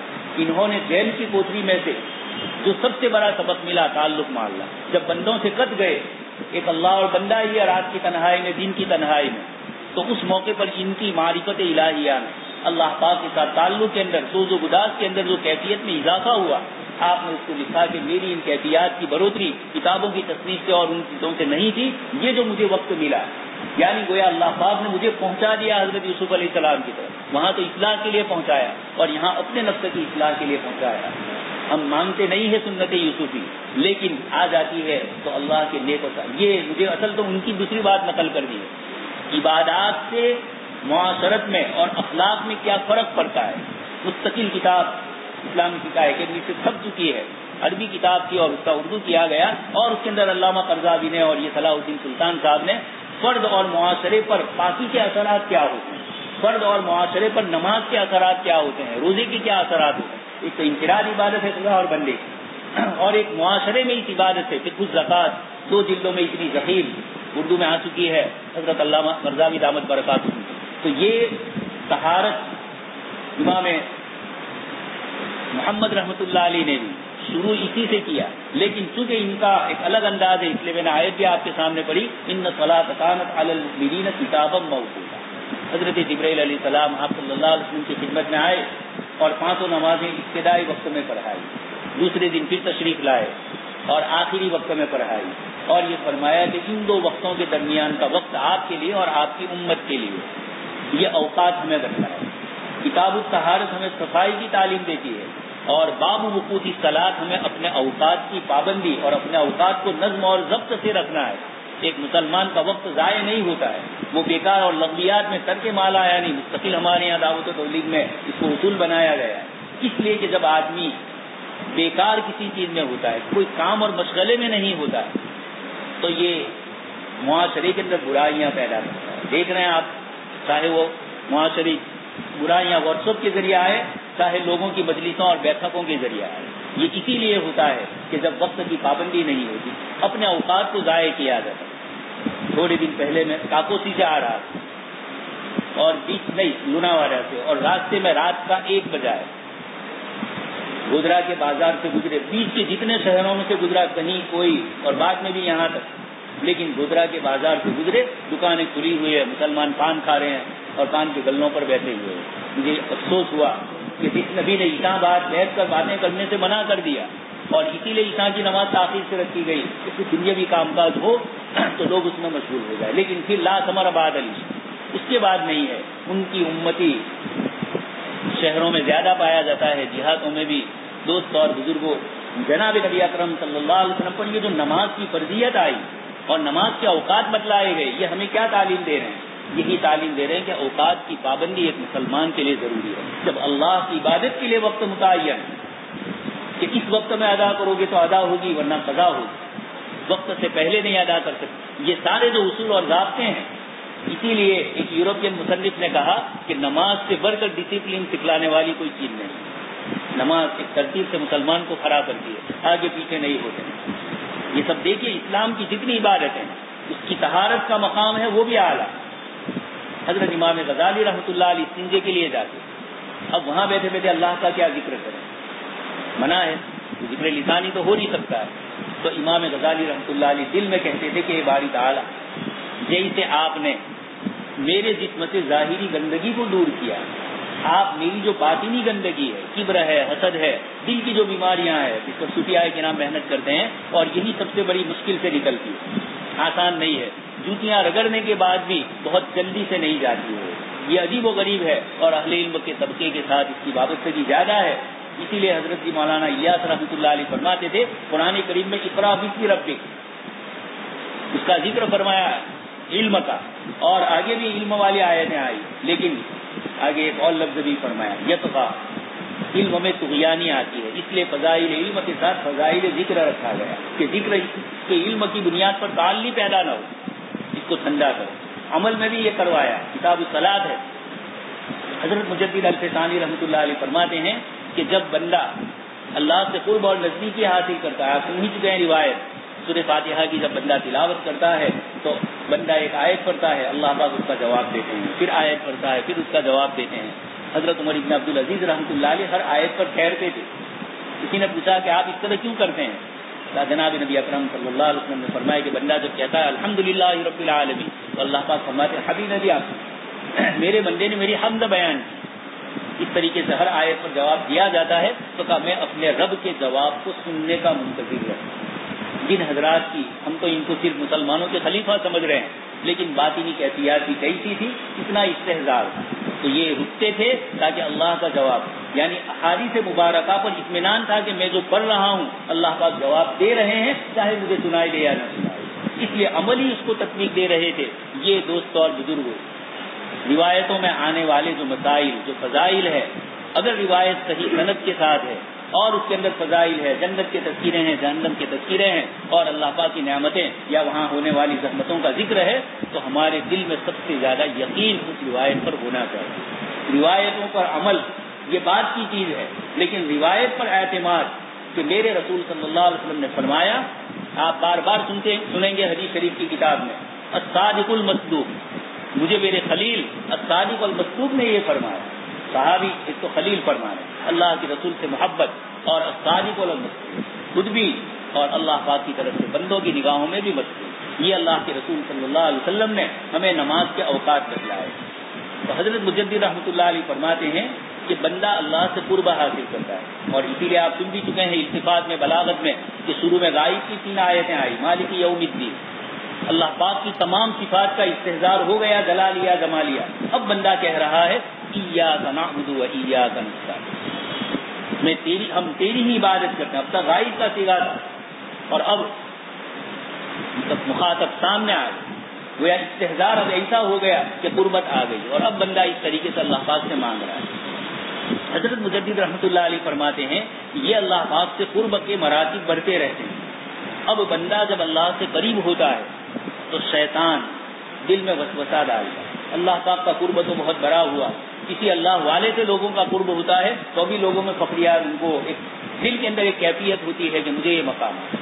دنیاوی اعتبار سے کسی سرکاری آفیسر سے تعلق ہوتا ہے تو آدمی اپنے آپ کو بڑا سمجھتا ہے، تو گویا کبھی بڑوں کی قربت یہ بھی دل کے اندر کبھی کبھار وسوسہ ڈال دیتی ہے۔ حضرت مجدد رحمۃ اللہ علیہ فرماتے ہیں کہ ہمیں بار بار تکبیرات انتقالیہ، تکبیر تحریمہ پر ہی تکبیر اللہ اکبر، رکوع میں گئے، سجدے میں گئے، یہ سب بار بار اللہ اکبر کیوں بلوایا جا رہا ہے؟ نفس یہ نہ سمجھے کہ میں بڑا ہو گیا ہوں، اس نفس کو توڑنے کے لیے اللہ اکبر بار بار بول، اور اکیلے یہ نہیں کروایا گیا، یہ تو اللہ پاک کی صفات اثباتیہ ہے، اس کے ذریعے اپنے کو کم بتلایا، اور فوراً اس کے بعد تکبیرات کے اندر، تسبیحات کے اندر سبحان ربی العظیم اور سبحان ربی الاعلی، یہ دونوں جملے نفی کر رہے ہیں ہم سے بڑائی کی، اور اللہ سے کمی کی اور کوتاہی کی نفی کرنا۔ اللہ پاک کی ذات بے عیب ہے، ہم ہی عیب والے، تو کوئی عیب نہیں، اور ہر قسم کی خوبیاں اس کے اندر، اثبات اور نفی، پازیٹیو اور نیگیٹو دونوں طریقے سے، یعنی اللہ پاک کی صفات کو دونوں طرح سے ماننا ضروری ہے۔ حضرت حافظ ابن تیمیہ رحمۃ اللہ علیہ فرماتے ہیں کہ یوروپ کے فلاسفہ کے یہاں اللہ پاک کی صفات کے متعلق جب بات چلی، ارسطو، افلاطون پہلے کے اور بعد کے بھی، تو یہ لوگ اللہ پاک سے نفی کرتے ہیں کثرت سے، اللہ ایسا نہیں ہے، ایسا نہیں ہے، ایسا نہیں ہے، جبکہ انبیاء کرام علیہ الصلوۃ والسلام اور خاص کر کے جناب نبی اکرم صلی اللہ علیہ وسلم تشریف لائے تو اللہ پاک کی صفات اثباتیہ کو کثرت سے ذکر کیا۔ آپ قرآن کریم کی آیتیں پڑھیں گے، بار بار اللہ پاک کی مختلف صفات جو اللہ پاک کی کبریائی، اس کی بڑائی، اس کی عظمت اور اس کی طاقت، سطوت اور قوت کو بتلاتی ہے، اس قسم کی آیتیں کثرت سے آ رہی، اور اس کے نفی والی آیتیں بھی آ رہی، یہاں تک کہ اللہ پاک کی صفت عزیز کو ذکر کیا جو قوت اور غلبے کو بتلاتی ہے، تو ہو سکتا ہے بندہ ڈر جائے، وہاں عزیز کے ساتھ غفور اور رحیم کے سیغے ذکر کیے تاکہ بندے میں اعتدال آ جائے کہ میرا خدا عزیز تو ہے لیکن ساتھ میں شان رحمانیت بھی، رحیمیت، غفوریت بھی اس کے اندر ہے، اس لیے بندہ پھر متوجہ ہوتا ہے۔ اس لیے کبھی بہت سختی ہوتی ہے تو دور ہو جاتے، اللہ پاک نے اپنی صفت کو ذکر کر کے یہ بھی بتلایا یہ میری مغفرت کی صفت مجبوری کی نہیں ہے، میں عزیز ہوں، میں سب کچھ کر سکتا ہوں، لیکن میری اپنی شان ہے غفوریت کی، رحیمیت کی، اس لیے میں تم پر رحم اور مغفرت تمہاری کر رہا ہوں۔ تو خیر یہ صفات ذکر نماز میں کروائی گئی، اس نماز کے ذریعے اللہ پاک کی کبریائی اور ہماری کوتاہی کو ذکر کیا گیا، اللہ اکبر پڑھایا گیا اور سبحان رب العظیم بار بار پڑھایا گیا۔ حضرت امام محمد رحمۃ اللہ علیہ نے باب وقوت الصلاۃ کے ذریعے ہمیں جو ان روایتوں کے اندر نماز کے 5 اوقات کو ذکر کیا، مختلف روایتیں، دوست اور بزرگوں، مسلمانوں میں ایک طبقہ ایسا ہے جو بیچارہ کوئی ایک حدیث پڑھ لیتا ہے اور پھر اس کی بنیاد بنا کر یا کسی ایک ایسی کتاب میں ہوتی ہے وہ روایت جو اس کے نزدیک صحیح کے علاوہ اس کے اندر کوئی اور روایت ہے ہی نہیں، یا وہی کتاب صحیح ہے اس کے علاوہ اور کوئی کتاب صحیح نہیں، تو بیچارے دھوکہ کھاتے۔ اس لیے محدث بننے کے لیے حضرت شیخ زکریا رحمۃ اللہ علیہ نے آپ بیتی کے اندر امام بخاری رحمۃ اللہ علیہ کا سکونہ ذکر کیا ہے، 40 کی 40 لمبی گفتگو ہے، آپ پڑھ لینا. حدیث شریف پڑھنے والے طالب علم کو امام بخاری رحمۃ اللہ علیہ نے جو 4 چیزوں میں 4 جگہوں سے الگ الگ بہت تفصیل سے بتلایا ہے، حضرت شیخ نے سب کو اردو میں نقل فرمایا ہے. یہ تفصیل سے حضرت شیخ نے ذکر کر کے علم حدیث پڑھنے والے کو متوجہ کیا ہے کہ کس طریقے سے علم حدیث میں اپنے آپ کو مشغول کیا. خیر مجھے جو بتلانا ہے، امام بخاری رحمۃ اللہ علیہ نے اس میں بتلایا ہے کہ بڑے سے بھی حدیث حاصل کی جائے، معاصر سے بھی اپنے زمانے کے اپنے ہم عمر عالم ہے. عموماً لوگ اپنے زمانے کے آدمی کو قابل اعتنا نہیں سمجھتے. عربی میں ایک مقولہ مشہور ہے، المعاصرۃ اصل المناصرہ. آپ کے زمانے کا وہ عالم ہے تو مناصرت 50-60 سال پہلے کا ہے، 50-60 سال بعد کے ہیں تو بعد والے پھر ان کی تعریف کریں گے. خیر بعد والا تو ہمارے حساب سے نہیں ہو سکتا، لیکن زمانی اعتبار سے اپنے زمانے کا بڑا محدث. اس لیے میں آپ طلبہ عزیز سے کہوں گا، اصول علم کے بعد جب علمی دنیا میں جائیں گے تو کبھی کبھار کچھ حالات آئیں گے اور اہل علم کی طرف سے آئیں گے. اس وقت گھبرانے کی ضرورت نہیں ہے. امام بخاری رحمۃ اللہ علیہ، امام محمد رحمۃ اللہ علیہ اور صاحب ہدایہ، یہ تو نمونے کے طور پر جن کا تذکرہ ہمارے سامنے ہے، ان سب کو ستایا گیا. آپ سن چکے امام بخاری رحمۃ اللہ علیہ کے لیے ضاقت علیہم الارض بما رحبت، جیسے غزوہ تبوک سے پیچھے رہ جانے والے صحابہ رضی اللہ تعالیٰ عنہ جن کی توبہ کے معاملے کو اللہ پاک نے مؤخر کیا، وَالثلاثة الذین خلفوا حتی اذا ضاقت علیہم الارض، جو جملے حضرت کعب وغیرہ کے دل میں آئے، یہی جملے حضرت امام بخاری رحمۃ اللہ علیہ کی زبان پر ایک جگہ سے دوسری جگہ جا رہے ہیں، اکرام اور احترام بھی ہو رہا ہے، لیکن اس کے ساتھ آپ وہاں پہنچے نہیں، اس سے پہلے اس شہر میں آپ آئے یا نہ آئے، اس میں اختلاف ہو جاتا ہے. بخاری کو یہاں لایا جائے یا نہ لائے، اور کون سے علاقے، خود ان کے اپنے آبائی وطن، دوسری جگہ کی بات نہیں ہے. سمرقند اور بخارا آپ کا علاقہ، اور وہاں آپ کے لیے اس لیے اہل علم کو کبھی کبھار ایسے حالات سے بھی گزرنا پڑے گا. یہ سنت بخاری نہیں، سنت صحابہ ہے. اس لیے علم کے ساتھ جب آپ چلیں گے تو اس قسم کی کئی رکاوٹیں آ سکتی ہے. ان اکابرین نے ان ساری رکاوٹوں کو برداشت کیا. امام محمد رحمۃ اللہ علیہ کو کم نہیں ستایا گیا. شاہ عبد العزیز رحمۃ اللہ علیہ محدث دہلی، آپ کے شانے نکلوائے اور شیعوں نے آپ کو کیا کیا تکلیف دی. یہ کیوں ہوا؟ اس لیے کہ وہ علم حدیث اور علم تفسیر اور صحیح کتاب و سنت کا علم دہلی میں پہنچا رہے تھے. جاہل صوفیوں کو پسند نہیں تھا، اور صرف مفتی اور فقیہ لوگ تھے، وہ بھی کیونکہ ایک ماحول دوسرا بن چکا تھا. صرف قاضی بننا، صرف حاکم بننا، اس کے لیے فقہ کو حاصل کرنا. اسی ہندوستان میں حضرت مولانا علامہ سید سلیمان ندوی رحمۃ اللہ علیہ نے قصہ نقل کیا. حضرت نظام الدین اولیاء رحمۃ اللہ علیہ سیما کے قائل تھے. یہ صوفیاء کرام کے یہاں اب اس کو بدل دیا، سمو تھا وہ گجراتی میں بولتے ہیں، اور پھر نئی نئی شکلیں بدعت والی آ گئی.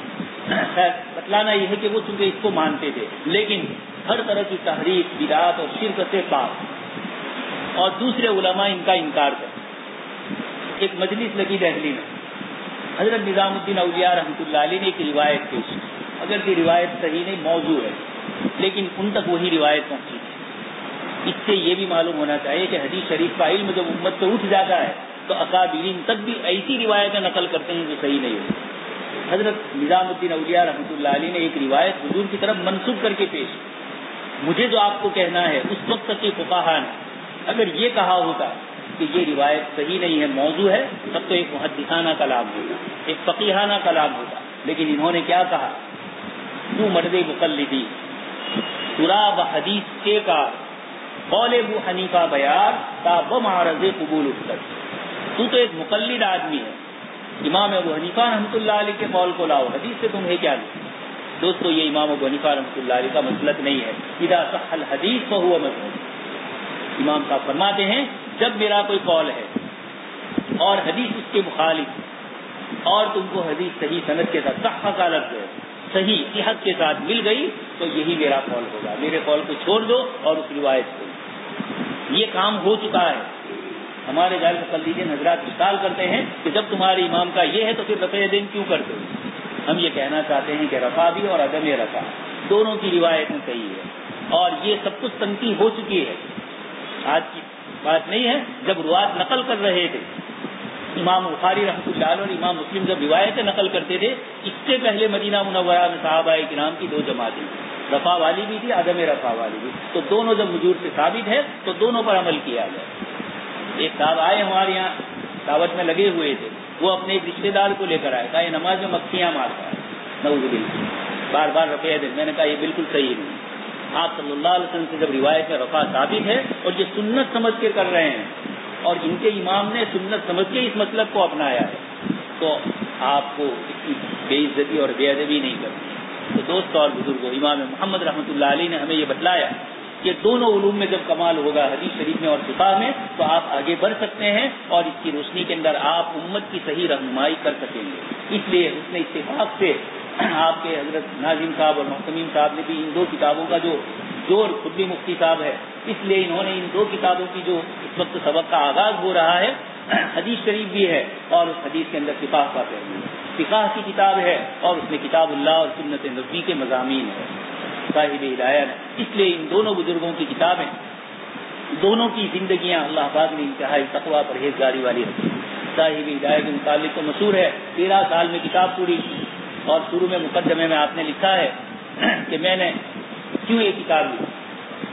آپ نے فرمایا کتاب و سنت کی جو علوم اور کتاب و سنت سے جو مسائل نکلتے ہیں وہ سارے مسائل اور سارے علوم ہمارے محدثین نے اور فقہائے مجتہدین نے ذکر کی، لیکن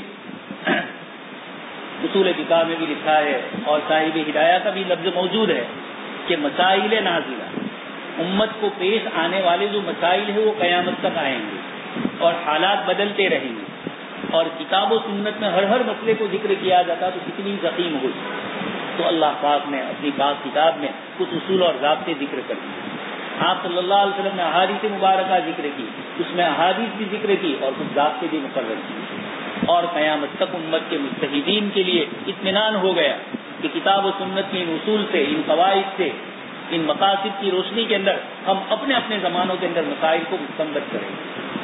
یہ اس شریعت مطہرہ کا سب سے بڑا امتیاز کہ اس کے اندر کوئی بھی مسئلہ ہو اس کو حل کرنے کے لیے آسان ہے. مولانا نے جو اسلامی قانون پر گفتگو کی، میں آپ کو ایک چھوٹا سا قصہ نقل کروں.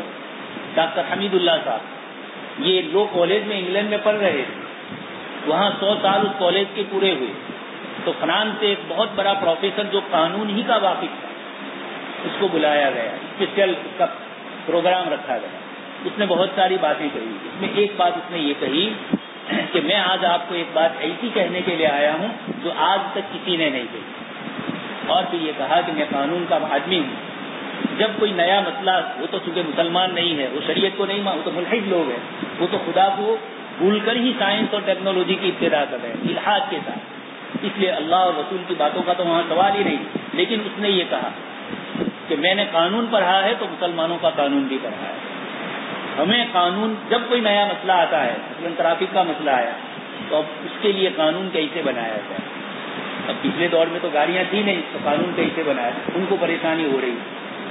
اور پھر دنیا میں 2 چیزیں ہیں، ایک تو گاڑی چلانے والے وہ کورٹ میں جا سکتے ہیں، حکومت نے جن کو ذمہ دار بنایا پولیس افسر وہ کورٹ میں جا سکتے ہیں. تو دونوں ایک دوسرے کے حق تلفی نہ کریں تو حکومتوں نے دونوں کو کورٹ میں جانے کی اجازت. لیکن کورٹ میں جو فیصلے ہوتے ہیں وہ خود چونکہ انسانوں کے بنائے ہوئے، اس لیے کسی کو انصاف ملتا ہے کسی کو نہیں ملتا. خیر میں یہ آپ کو سمجھانا چاہتا ہوں کہ اس نے یہ کہا کہ جب نئی چیزیں پیش آتی ہیں تو قانون کیسے بنایا جائے بڑی پریشانی ہوتی. لیکن مسلمانوں کے پاس قانون بھی ہے اور اس نے جملہ کہا روٹ آف لو بھی ہے. قانون کیسے بنائے جائے. مجھے آپ کو اس لیے کہنا پڑا ہے کہ یہ جو ہدایت آپ پڑھیں گے ہمارے طلبہ، یہ روٹ آف لو کو بالکل واضح مثال کے ساتھ پیش کرتے ہیں. اس میں قرآن کریم کی آیتیں بھی ہے، احادیث مبارکہ ہے، یہ دونوں تو ہمارے لیے بنیاد ہے. اور ان کی روشنی کے اندر اجماع سے اگر مسئلہ ثابت ہوا ہے تو اس کو ذکر کریں گے. قیاس کی دلیل ہے تو قیاس سے ثابت کریں گے. پھر قیاس کے اندر جو دلیلوں کی الگ الگ تقسیم ہوتی ہے، میں ہمارے طلبہ عزیز سے کہوں گا کہ ابھی تو یہ کتابیں آپ کے لیے تھوڑی مشکل ہو. مفتی ابو لبابہ صاحب کی کتاب ہے ہدایہ کیسے پڑھیں، لیکن اصل ہے ہدایہ کیسے پڑھا ہے. انہوں نے نام لکھا ہے ہدایہ کیسے پڑھیں، لیکن جب اس کو پڑھتے ہیں تو یہ انداز ہوتا ہے کہ پڑھنے والے کے لیے نہیں، پڑھانے والے کے لیے. اس لیے میں ہدایہ کے اساتذہ سے کہوں گا کہ اس کا مطالعہ. اسی طرح مبادیات ہدایہ مولانا اسماعیل صاحب کاپود روی کی خروت جامعہ میں جو مدرس ہے، انہوں نے بھی بہت اچھے انداز میں اس کو پیش کیا ہے. لیکن مفتی ابو لبابہ صاحب کی پوری بہت جامع اور معنی. پوری کتاب میں انہوں نے چونکہ اور بھی بحثیں کی. ہدایہ میں جتنے الاصل ہے وہ بھی نقل کر دیا, جتنے قواعد فقہیہ ہے اس کو بھی انہوں نے نقل کر دیا. تو مجھے آپ کو بتلانا ہے کہ یہ پیرس والا ہدایہ کا مطالعہ کیا ہوا, انہوں نے انگلش میں اس کے ترجمے کیے ہدایہ کے, اور اس وقت ان کی کورٹوں میں اور کچہریوں میں جتنے قانون ہیں, چونکہ اب تو زمانہ گزر گیا اس لیے ہدایہ کا حوالہ نہیں ہے, لیکن جب ہدایہ پڑھیں گے اور جب یہ کریں گے تو پتہ چلے گا کہ یہ قرآن اور حدیث کے جو مسائل مستنبط کر کے ذکر کیے گئے ہیں, اور صاحب ہدایہ نے دلیل عقلی اور نقلی سے اس کو جو آراستہ کیا, اور پھر دلیل میں عزیز طلبہ بہت ساری الگ الگ چیزیں بھی ہے. یعنی ہدایہ آسان بھی ہے اور ہمارے کچھ حضرات نے اس کو مشکل بھی کر دیا ہے, لیکن وہ مشکل اس لیے کیا ہے تاکہ دو چار بحثوں میں آپ کو پریشانی ہو, پھر اس کے بعد آپ کو سمجھنے کی آسانی ہو جائے. دلیل اقترانی کیا ہے, دلیل تمثیلی کیا ہے, صغرا کیا ہے, کبرا کیا ہے. صاحب ہدایہ کبھی ایک دلیل کا ایک حصہ نقل کریں گے, دوسرا نقل نہیں کریں گے, اور فوراً سامنے والے کے دل میں جو اشکال پیدا ہوگا رد الخصم اس کا جواب دینا شروع کریں گے. تو یہ کتاب ہدایہ ایسی ہے کہ دلائل تو انہوں نے ثوابے اور حنابلہ کے مقابلے میں یا مالکیہ کے مقابلے میں پیش کیے, لیکن یہ جب ڈسکس ہوتی ہے مسائل کی تو اندر سے نکھر کر بات آتی ہے کہ امام شافعی رحمۃ اللہ علیہ کی دلیل یہ ہے, ان کے پیش نظر بھی شریعت ہے, امام مالک کے پیش نظر بھی ہے, سب کے پیش نظر شریعت ہے. تو اب یہ ہوا کہ ان چاروں دلیلوں کے مجموعے سے جو مسئلہ مستنبط ہوا, چاہے مسئلے میں الگ الگ رہا, لیکن مسئلے کی دلیلوں میں جب پیش کیا تو اسلام کی حقانیت کھل کر آتی کہ اتنی واضح دلیل ہے ہمارے پاس اس ایک مسئلے کے لیے. اس نے یہ سب کچھ پڑھنے کے بعد یہ کہا کہ مسلمانوں کے پاس لو بھی ہے اور روٹ اور آف لو بھی ہے. کیا کہا اس نے؟ جب ان کے یہاں مسئلہ پیش آتا ہے تو سب سے پہلے یہ قرآن کریم میں غور و فکر کرتے ہیں, پھر احادیث میں, پھر اجماع, اور پھر قیاس کے ذریعے اس طرح مسائل مستنبط کرتے ہیں. امام محمد رحمۃ اللہ علیہ اور امام ابو حنیفہ رحمۃ اللہ علیہ نے ان مسائل کی اس طریقے سے ابتدا کی اور داغ بل ڈالی. مصر کے ایک بہت بڑے عالم ہے شیخ طنطاوی, جب مصر سے انگریزی حکومت ختم ہو گئی اور مسلمانوں کی حکومت آئی تو اسلامی قوانین کے اندر انہوں نے رومن لو اور یوروپ کے قوانین داخل کر دیے, ابھی بھی ہے. تو پرسنل لا, مسلمانوں کے جو آئلی قوانین ان پرسنل لا کے لیے مصر میں ان کو ضرورت پڑی ائمہ کے اقوال کی روشنی میں مصر کے لوگوں کے لیے پرسنل لا کو متعین کرنا, جس میں اسلامی قانون بھی ہو اور یوروپ کے قانون بھی ہو, اس لیے کہ وہاں کورٹ کچہری اسی قانون پہ چلتی ہے. شیخ طنطاوی فرماتے ہیں باوجود شافعی المسلک ہونے کے کہ سب سے زیادہ مجھے فائدہ ہوا آئلی مسائل میں حضرت امام ابو حنیفہ رحمۃ اللہ علیہ کی فقہ, اور اس کی وجہ یہ بتلائی کہ اس لیے کہ امام ابو یوسف رحمۃ اللہ علیہ جو امام محمد کے استاد ہے, اور ہدایہ میں بار بار کبھی قال یعقوب آئے گا, یہ امام ابو یوسف رحمۃ اللہ علیہ سے سب سے پہلے قاضی القضات کے عہدے سے شروعات ہوئی اور پوری عباسی خلافت میں باقی رہی. پھر اس کے بعد عباسی خلافت کو تاتاریوں نے متر کر دیا, تہس نہس کر دیا, اور پھر اللہ پاک نے عثمانی سلاطین کو کھڑا کیا, اور 1914 تک عثمانی امپائر رومن اسلامی ترکی سلطنت باقی رہی. وہاں بھی تو کئی حنفی, تو وہاں بھی حنفی مسائل چلے. تو علی طنطاوی فرماتے ہیں کہ دنیا کے ایک بڑے حصے پر احناف قاضیوں ہی کے فتوے چلے اور فیصلے چلے, اس لیے پریکٹیکل طور پر فقہ حنفی کو جتنا زیادہ نکھرنے کا موقع ملا, کھلنے کا موقع ملا, دوسرے ائمہ کے مطلب کی اور ان کے قضا اور فیصلوں کو اتنا نہیں ملا. اس لیے کہ وہ مفتی تو فتوے دیتے تھے, لیکن قاضی عموماً حنفی ہوتے تھے. قاضی کو مسئلہ پیش آیا تو قاضی کو اس کو حل کرنا ہے, قاضی یہ نہیں کہہ سکتا کہ دوسرے مفتی صاحب سے پوچھ لو, اس کو تو ججمنٹ دینا ہوتا ہے. تو اسلامی فقہ میں فقہ حنفی کو اللہ پاک نے یہ بھی ایک بہت بڑا شرف عطا فرمایا کہ پریکٹیکل طور پر امت کی رہنمائی کرنے میں اس کو ایک لمبی مدت ملی, تو اس کے مسائل نکل کر آئے, مجلہ لکھا گیا. تو پھر یہ مجلہ کیوں لکھا گیا, اصول اور قانون کیوں ترکی میں لکھے گئے, اس کی وجہ یہی ہوئی کہ کچھ مسائل میں پریشانی تھی.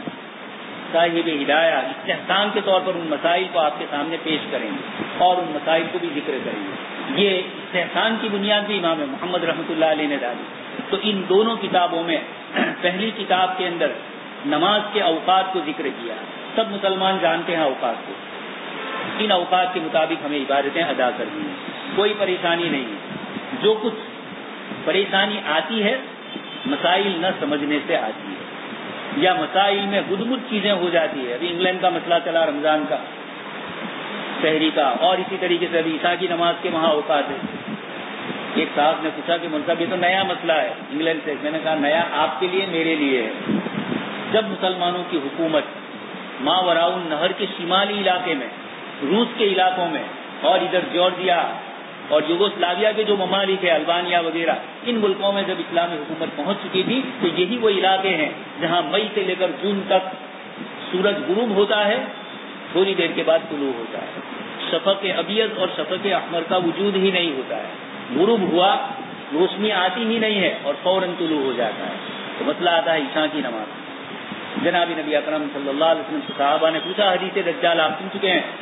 صحابہ نے فرمایا کہ اللہ کے رسول جب اتنا لمبا دن ہوگا تو ہماری نمازوں کا کیا؟ ہم کو تو کھانے کی فکر ہوتی کہ اندھیرا ہے تو ہمارے کھانے کا کیا ہوتا. صحابہ کو نماز کی فکر ہوئی تو فرمایا آپ صلی اللہ علیہ وسلم نے کہ اس کے لیے اندازہ لگاؤ. تو صحابہ کرام سمجھ گئے اس کو. یہ مثال ہے ہمارے لیے کہ جن علاقوں میں اس طرح ہو تو اندازہ لگاؤ اور وہاں کی مقامی قریبی جو مقامات ہے اس کا حساب کر کے آپ کو وہاں نماز پڑھنی. یہ مسئلہ علماء احناف کے پاس آ چکا تھا. بلغاریہ ایک الگ ملک ہے اور ایک بلغاریہ نام کا ایک شہر تھا تاتارستان کے علاقے میں، یہ جو چیچینیا وغیرہ ہے اس کے قریب کے اندر. وہاں کے لوگوں نے یہ مسئلہ پوچھا تھا اور علماء نے اس کا جواب دیا. مجھے آپ کو یہ بتلانا ہے کہ جتنے بھی مسائل ہیں صاحب ہدایہ جن علاقوں میں رہتے تھے یہ حضرات، وہاں اس قسم کی رات اور دن کے مسئلے تھے، ان حضرات نے ان مسائل کو حل کیا. باغات اور شاندار قسم کی باریاں وہاں تھی تو تجارت کے مسائل کثرت سے آئے. صاحب ہدایہ نے کتاب المزارات کے اندر قرآن اور حدیث کے علاوہ پریکٹیکل طور پر ان مسائل کو ذکر کیا. تو نماز کے اوقات بھی امام محمد رحمۃ اللہ علیہ نے پہلی روایت نقل کی. میں آپ کو کہنا چاہتا تھا کہ یہ امام محمد رحمۃ اللہ علیہ نے امام مالک رحمۃ اللہ علیہ سے یہ روایت نقل کی. یہ روایت جس طرح امام مالک سے انہوں نے نقل کی اور بھی دوسرے حضرات سے نقل کی. روایت اپنے معانی کے ساتھ، کچھ زیادتی کے ساتھ اور الفاظ کے کچھ فرق کے ساتھ الگ الگ راویوں سے الگ الگ طریقے سے ذکر کی گئی ہے. حضرات صحابہ کرام میں سے جنہوں نے روایت سنی انہوں نے عموماً تو کوشش کی روایت کو اپنے الفاظ میں نقل کریں، لیکن کبھی کبھار ایسا بھی ہوا کہ روایت الفاظ میں نقل نہیں کر سکے، معنی مفہوم نقل کر دیا.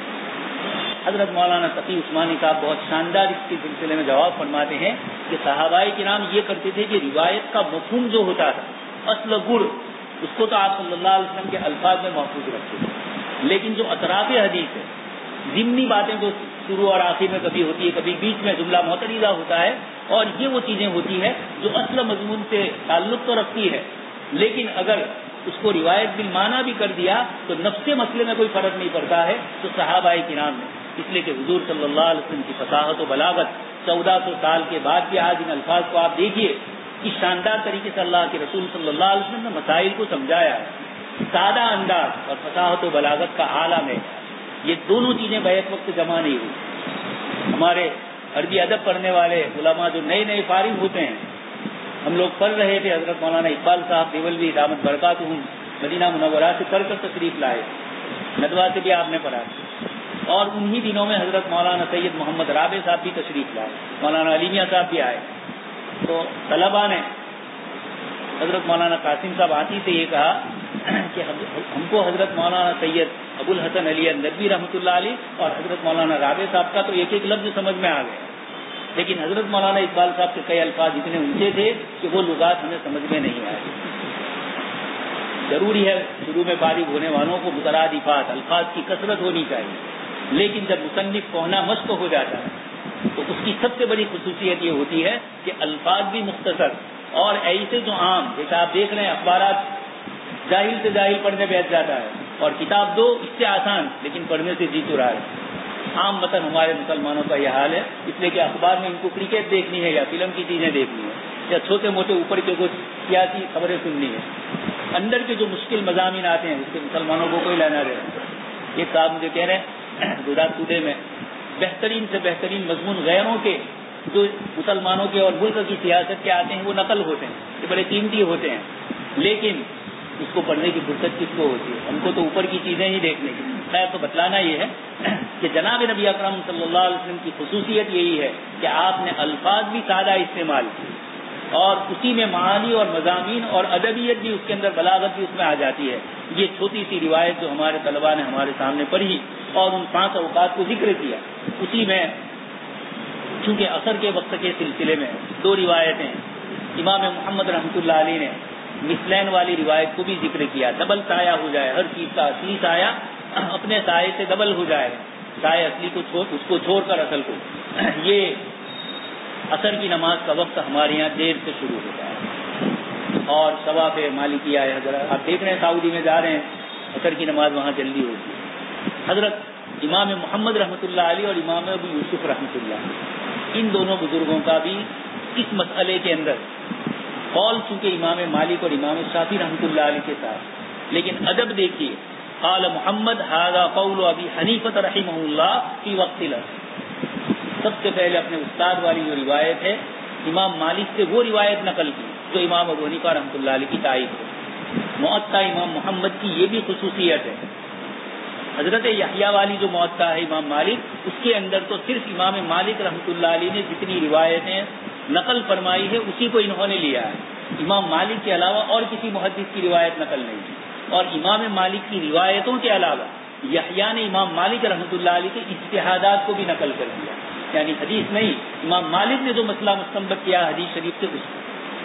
امام محمد رحمۃ اللہ علیہ کی کتاب یہ جو آپ کے سامنے ہے اس میں اجتہادات تو ہے، لیکن روایتوں میں بھی یہ فرق ہے کہ امام مالک کی روایتوں کو سب کو لے لیا اور امام مالک کے علاوہ دوسرے محدثین جو روایتیں ہیں امام محمد نے اس کو بھی جمع کر دیا، اور اجتہادات میں یحییٰ نے امام مالک کے اجتہاد کو نقل کیا، امام محمد رحمۃ اللہ علیہ نے امام ابو حنیفہ رحمۃ اللہ علیہ کے اجتہاد کو اس کتاب میں نقل کیا، اس لیے قال محمد ھذا قول ابی حنیفہ، یہاں وبہ ناخذ نہیں کہا، اس لیے کہ خود اس میں متفق نہیں تھے، لیکن احترام اور ادب کے طور پر اپنے استاد محترم کا نام لے لیا کہ فی وقت العصر۔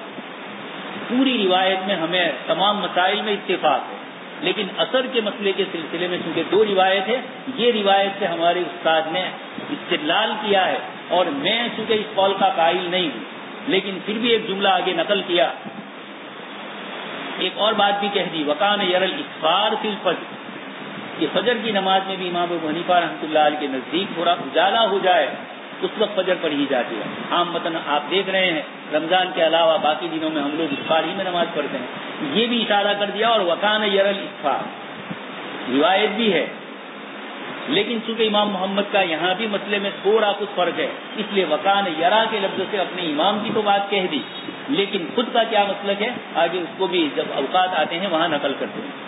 وَأَمَّا فِي قَوْلِنَا، اب یہاں سے اپنی بات نقل کرتے ہیں، گویا عصر کے وقت میں اور اسفار میں، اور فی قولنا کہا، روایت نہیں کہی، میرا اپنا کتاب و سنت کی روشنی میں جو مسلک ہے اس کو میں نقل کرتا ہوں، اور پہلے میں کہا ھذا قول ابی حنیفہ، امام صاحب نے بھی اس روایت سے استدلال کر کے اپنا جو مسلک ذکر کیا ہے اس کو نقل کرتے ہیں، اور جب وہ بھی ناخذ کہیں گے تو براہ راست روایت پر عمل ہو رہا ہے، اس لیے وہاں وہ بھی ناخذ اور اس قسم کے کلمات استعمال کرتے ہیں۔ آگے پھر اس کے بعد ہر چیز کا سایہ علی المثل فصار مثل الشیء، اصل چیز وزیادۃ من حین زالت الشمس، اصلی سایہ اور اس سے زائد، فقط دخل وقت العصر، اصلی سایہ اور اس پر ایک مثل ہو جائے، ہمارے قول کے اندر یہ ہے، پھر اس کی آگے روایت نقل کریں گے۔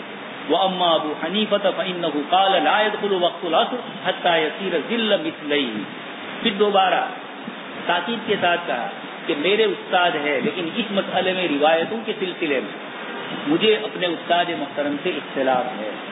یہ ادب اور احترام کے ساتھ آپ کو اپنے استاد سے کسی مسئلے میں اختلاف ہے، کتاب و سنت کے دلائل کی روشنی میں آپ ایک مسلک کو صحیح سمجھ رہے ہیں، ایک مسئلے کو صحیح سمجھ رہے ہیں، اور آپ کے استاد محترم کی رائے دوسری ہے، تو ادب اور احترام امام محمد طلباء کو سکھلا رہے ہیں کہ استاد سے بھی مسائل میں کبھی ایسا ہو سکتا ہے، 2/3 مسائل میں امام ابو یوسف اور امام محمد کو اپنے شیخ سے اختلاف رہا، اور اسی لیے حضرت شیخ الہند رحمۃ اللہ علیہ فرماتے تھے کہ جب کسی مسئلے میں صاحبین کا امام صاحب سے اختلاف ہوتا ہے، میں اس موقع پر امام صاحب کی دلیل کو گہرائی سے دیکھتا ہوں، اس لیے کہ بادی النظر میں ظاہری اعتبار سے تو یہ نظر آتا ہے کہ امام صاحب کے مقابلے میں صاحبین کا قول، اور اکثر یہ ہوا ہے کہ امام مالک، امام شافعی، امام احمد سب ایک طرف ہوتے ہیں، یہاں اکیلے امام ابو حنیفہ ہوتے ہیں، صاحبین بھی ساتھ چھوڑ دیتے ہیں۔ ایسے موقع پر جب امام ابو حنیفہ ان سب چیزوں کو جاننے کے بعد بھی یہ کہتے ہیں تو حضرت شیخ الہند فرماتے ہیں کہ یقیناً شاگردوں نے جو دلیلیں کی وہ تو امام صاحب سن ہی چکے ہیں، امام صاحب نے خود میں بھی استدلال کیا، ان کے ذہن میں بھی یہ دلیل آئی ہوگی، لیکن اس کے باوجود جب آپ اس مسلک کو چھوڑ رہے ہیں اور دوسرے مسلک کو اپنا رہے ہیں تو یقیناً کوئی گہری بات، اسی کو امام محمد نے دوسرے انداز میں نقل کیا۔ یہ فرماتے کہ جب ہم لوگ دلیل کرتے تھے اپنے استاد کے سامنے، یہ بھی آپ کو کہوں عبداللہ ابن مبارک جیسا محدث، مندہ جیسا محدث اور سفیان اور اس طرح کے جتنے ہر فن کے بڑے علماء تھے، امام ابو حنیفہ رحمۃ اللہ علیہ کے اجتہاد کی مجلس میں وہ سب حضرات شریک ہوتے۔ اس لیے شیخ طنطاوی نے یہ بھی لکھا ہے اور بھی دوسرے اکابرین نے نقل کیا کہ امام ابو حنیفہ رحمۃ اللہ علیہ اپنے مسائل بیان کرنے میں کیسے غلطی کر سکتے ہیں، اس لیے کہ اکیلے فتویٰ نہیں دیا ہے، علوم حدیث کے ماہرین بھی ہے، لغات کے بھی ماہرین ہیں، تفسیر کے بھی ماہرین، سب کے ساتھ مشورہ ہو رہا ہے، سب گفتگو کر دیتے ہیں۔ امام محمد فرماتے ہیں کہ جب کسی مسئلے میں ہمارا اختلاف ہوتا اور استاد محترم یہ کہہ دیتے استحسن، میں بطور استحسان کے یہ کہہ رہا ہوں، تو ہم لوگ خاموش ہو جائیں۔ شیخ الہند اسی کو تشریح کرنا چاہتے ہیں کہ جب امام صاحب رحمۃ اللہ علیہ مسئلے کی ظاہری وجہ سمجھنے کے باوجود استحساناً کا لفظ استعمال کر رہے ہیں۔ عزیز طلبہ، آپ حضرات کو میں اس لیے کہہ رہا ہوں کہ صاحب ہدایہ نے استحسان کی بحث کئی جگہ پر ذکر کی ہے، کئی مسائل کو استحساناً ثابت کیا ہے۔ اس کی وجہ یہ ہے، طلبہ کے لیے میں کہہ رہا ہوں کہ امام ابو حنیفہ رحمۃ اللہ علیہ کے یہاں مسائل مستنبط کرنے کے لیے جو قیاس کی شکلیں ہیں، اجتہاد اور استنباط کے لیے مقیس علیہ، مقیس علت اور حکم، ان چار کے لیے مقیس علیہ تو کتاب و سنت میں موجود ہے، اس کا حکم بھی کتاب و سنت میں موجود ہے۔ شراب حرام ہے، قرآن نے خود فرما دیا شراب سے روکا، اور حکم موجود ہے رکنے کا۔ اب کوئی ہمارے زمانے میں اسی قسم کی چیز آئی جو نشہ والی ہے، چاہے وہ لکوڈ کی شکل میں ہو، دھوئیں کی شکل میں ہو، یا چاہے جامد مادے کی شکل میں ہو، جب مفتی صاحب سے پوچھا جائے گا تو تحقیق کریں گے کہ آیا اس میں نشے کی کیفیت پیدا ہوتی ہے، یہ کیوں ہوا؟ قرآن نے تو شراب کو حرام کہہ دیا، کافی تھا، لیکن امام ابو حنیفہ، امام شافعی، ان حضرات نے قرآن کریم کے ان احکام کے اندر گہرائی سے کام لیا کہ آخر یہ کیوں حرام۔ ایک مجتہد کے لیے کتاب و سنت کے اجتہاد اور استنباط کے لیے گنجائش ہے کہ وہ کتاب و سنت کے بطون اور عموم کے اندر گہرائی میں جائے۔ ہم لوگوں کو تو مفتی کفایت اللہ صاحب نے جو کفایت المفتی میں یس اور نو سوال پوچھا، جواب دے دیا۔ فتاوی رحیمیہ میں مفتی صاحب نے بہت سارے مسائل میں مختصر کام کیا۔ یہ الگ بات ہے کہ حضرت مفتی عبدالرحیم لاثوری صاحب کی فتاوی رحیمیہ کو یہ خصوصیت حاصل ہوئی کہ کچھ فتاوے رسائل تک کے اندر آپ نے لکھ دیے، اتنے لمبے لکھے۔ پھر مفتی رشید لدھیانوی صاحب رحمۃ اللہ علیہ نے بھی اس طرح، اور بھی خود علامہ سامی کے رسائل ابن عابدین موجود ہے، مفتی شفیع صاحب رحمۃ اللہ علیہ کے جوائر ان کے پاس، تو یہ ایک ایک فتوے کے اوپر رسائل۔ تو بتلانا یہ ہے کہ ائمہ مجتہدین نے گہرائی سے اس کو نکالا۔ اب مفتی کے سامنے جب یہ چیز آ گئی تو شراب احناف کے یہاں کس کو کہتے ہیں، کتنی کیفیت کے ساتھ ہو، کس درجے کی ہو، انگوری شراب کیا ہو، دوسری شراب کیا ہو، ان سب کی تحقیق ہو چکی۔ اب جب بھی آپ کے سامنے کوئی کیفیت اس طرح کی آئے گی فوراً آپ اس کو نقل کر دیں گے اور آپ کے لیے آسان ہوگا۔ تو مسائل کے استنباط میں احناف نے مقیس علیہ سے مقیس تک حکم پہنچانے کے لیے جو علت ہوتی ہے، اس علت کے اندر بہت گہری بصیرت سے کام کیا ہے، بہت مشکل شرطیں رکھی ہے علت کے جامع ہونے کے لیے۔ سوافے اور دوسرے حضرات نے ایسی نہیں رکھی ہے۔ اس سے بہت سارے فائدے ہوئے کہ بہت سارے مسائل ایک مسئلے سے مستنبط ہوتے ہیں، لیکن ہلکا سا نقصان یہ ہوا کہ کچھ مسائل جو اندر آنے چاہیے تھے اس میں احناف کی طرف سے سختی ہو گئی۔ قیاس کے تقاضے سے احناف کی علت اور مقیس علیہ کے جو اصول اور ضابطے بتلائے، اس کی روشنی میں ہمارے یہاں وہ مسئلہ مشکل ہو جاتا ہے۔ تو پھر احناف نے اپنے اس قیاس سے الگ ہٹ کر، قیاس سے جو حکم ثابت ہو رہا ہے اس سے الگ ہٹ کر رفع حرج کے لیے، امت کی تنگی کو دور کرنے کے لیے وہاں حکم دوسرا بتلایا۔ اس کو کہا جاتا ہے عموماً استحسان، کبھی الٹا بھی ہوتا ہے لیکن عموماً استحسان اسی کو کہا جاتا ہے۔ یہ ہدایہ میں آپ کو آئے گا، صاحب ہدایہ اتنا کہہ دیں گے کہ ہم نے استحسان کے طور پر اس مسئلے کو ثابت کیا۔ تو چونکہ ہدایہ ایک ایسی جامع معنی کتاب ہے حضرت مولانا سید ابو الحسن علی الندوی رحمۃ اللہ علیہ نے نصاب تعلیم پر تفصیلی گفتگو کی ہے آپ نے اور سید صاحب نے. لیکن ہدایہ کے متعلق حضرت مولانا علی میاں ندوی رحمۃ اللہ علیہ کا فرمانا ہے کہ دیوان حماسہ ادب کے اعتبار سے اور ہدایہ فقہ کے اعتبار سے اس کا اسلامی کتب خانے میں کوئی بدل نہیں. یہ وہ شخص کہہ رہا ہے جس نے پوری زندگی علم بلاغت اور ادب کے اندر لگائی, اور ہدایہ بھی آپ نے پڑھی ہے, پڑھائی ہے اور آپ نے مطالعے کیے ہیں. تو آپ نے مولانا عبدالحی فرنگی محلی رحمۃ اللہ علیہ پر مقدمہ بھی آپ کا ہے, چونکہ مولانا تقی الدین ندوی کے استاد ہوتے ہیں, تو حضرت مولانا تقی الدین نے اپنے شیخ کے پاس بھی تقریر لکھوائی. تو حضرت مولانا علی میاں صاحب نے ہدایہ کے متعلق اپنی تمام تقاریر جب بھی آپ نصاب تعلیم پر گفتگو کرتے تھے یہ فرماتے تھے ہدایہ کا کوئی بدل نہیں. اس لیے عزیز طلبہ یہ امام محمد ہی کے کلام کی تشریح ہے. یہاں امام محمد رحمۃ اللہ علیہ نے عصر کے وقت کے سلسلے میں امام صاحب کے قول کو نقل کیا, اور پھر اس کے بعد ایک اور روایت نقل کی, وَالشَّمْسُ فِي حُجْرَتِهَا قَبْلَ أَن تَغْرُبَ. حضرت عائشہ صدیقہ رضی اللہ تعالیٰ عنہا کے حجرے میں, پھر اس پر محدثین کا اختلاف, حجرے کی دیوار چھوٹی تھی بڑی تھی, یہ سب باتیں. لیکن استدلال کا جو انداز ہے وہ یہ ہے کہ آپ صلی اللہ علیہ وسلم نے ایک مثلفر پڑھی ہے. عام متن جب کوئی پریشانی نہ ہو تو احناف کے یہاں امام ابو حنیفہ رحمۃ اللہ علیہ کے قول پر ہی عمل کرنا ہے اور 2 مثلفر ہی اثر کی نماز پڑھی جاتی ہے. لیکن آپ سعودی میں جاتے ہیں, حرم شریف میں ایک نماز کا ثواب 1 لاکھ نمازوں کا ثواب ملتا ہے, تو وہاں صاحبین کا قول بھی چونکہ ایک مثل کا ہے اس لیے عمل کر لیا جاتا ہے اور لوگوں کو کہہ دیا جاتا ہے نماز ادا ہو جائے. آپ سفر میں جا رہے ہیں, ایک مثل کے بعد 2 مثل پر اگر اثر پڑھنے جاتے ہیں اور پھر راستے کے اندر 2 مثل پر آپ کو نماز کا وقت نہیں مل رہا ہے, غروب آفتاب ہو رہا ہے, تو علماء احناف نے گنجائش دی ہے ایک مثل کے بعد اثر کی نماز کا وقت تو وہی ہے لیکن گنجائش ملی. اسی کو کہا گیا ائمہ کے اختلاف نے ہمارے لیے مسئلہ آسان کر دیا. صاحب ہدایہ نے بھی مقدمے کے اندر اس لفظ کو لکھا ہے کہ علماء کے اختلافات ہوئے, اختلافات کا دامن وسیع ہے, نکاح اس کا گنجائش ہے اس کے اندر سب کچھ. صاحب ہدایہ نے اس کو نقل کیا یہاں, لیکن جب وہ اس مسئلے کو نقل کرتے ہیں تو امام ابو حنیفہ رحمۃ اللہ علیہ کی کتاب و سنت سے دلائل کو پیش کرتے ہیں. ہدایہ پر مستقل کتاب حدیث شریف کی بھی آ چکی ہے, نصب الرایہ فی تخریج احادیث الہدایہ. آپ کے حاشیے کے اندر جو ہدایہ میں ہے یہ حافظ ابن حجر اسقلانی رحمۃ اللہ علیہ کی درایہ ہے, اس لیے عموماً یہ ہے لم اجدہ, یہ تو بڑے حروف سے لکھا ہوا ہے اور بھی الفاظ ہی چھوٹے حروف سے کبھی کچھ نسخوں میں ہے, تو یہ سمجھا جاتا ہے کہ یہ حدیث ملی ہی نہیں. یہ نہیں ہے, حدیث تو ملی لیکن کن الفاظ کے ساتھ نہیں ملی. صاحب ہدایہ نے معانی ادا کر دی. مشکات کے مصنف نے, بغوی نے, مصابیح کے مصنف نے یہی کیا. پھر مشکات کے مصنف آئے اور انہوں نے اس کے رجال اور اس کی حدیث شریف کے جو راوی ہے اور جن کتابوں میں اس کو ذکر کیا, تو صاحب ہدایہ نے ان روایتوں کو ذکر کر دیا.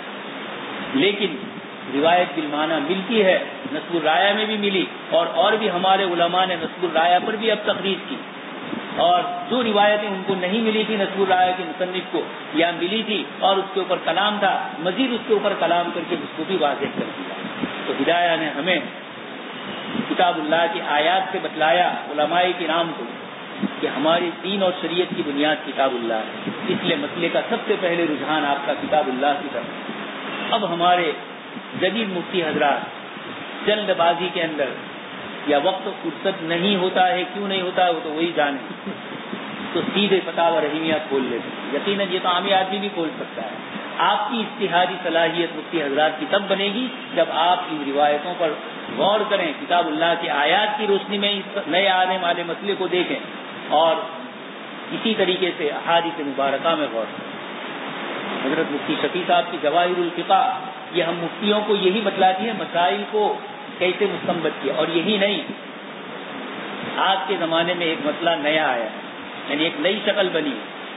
جو مسائل پوچھے جا رہے ہیں وہ اسلامی معاشرے سے تعلق نہیں رکھتے, پوری دنیا پر, ہماری معیشت پر, ہماری معاشرت کے اوپر, ہمارے عقائد پر بھی اور ہمارے رہن سہن میں سب چیزوں پر یورپ کی مادیت اور یورپ کی لادینیت اور بے حیائی اور عریانی غالب آ گئی. تو اب جو چیزیں آ رہی ہے مفتی صاحب صرف سہولت نہ دیکھیں کہ امت کو سہولت والی روایت, یہ دیکھیں کہ یہ چیز جو امت میں آئی ہے ضرورت میں سے ہے یا نہیں, اور آئی ہے تو کہاں سے آئی, کیسے آئی. یہ غور و فکر کرنا بہت ضروری ہے. تبھی آپ مسائل جو نئے ہدایہ سے نکلتے ہیں، صاحب ہدایہ نے بھی اپنے زمانے کے عرف کا لحاظ کیا. اس لیے عموماً یہ کہا جاتا ہے کہ ہدایہ وہ عالم پڑھائے گا جو اکیلا عالم نہیں ہوگا، مفتی ہوگا.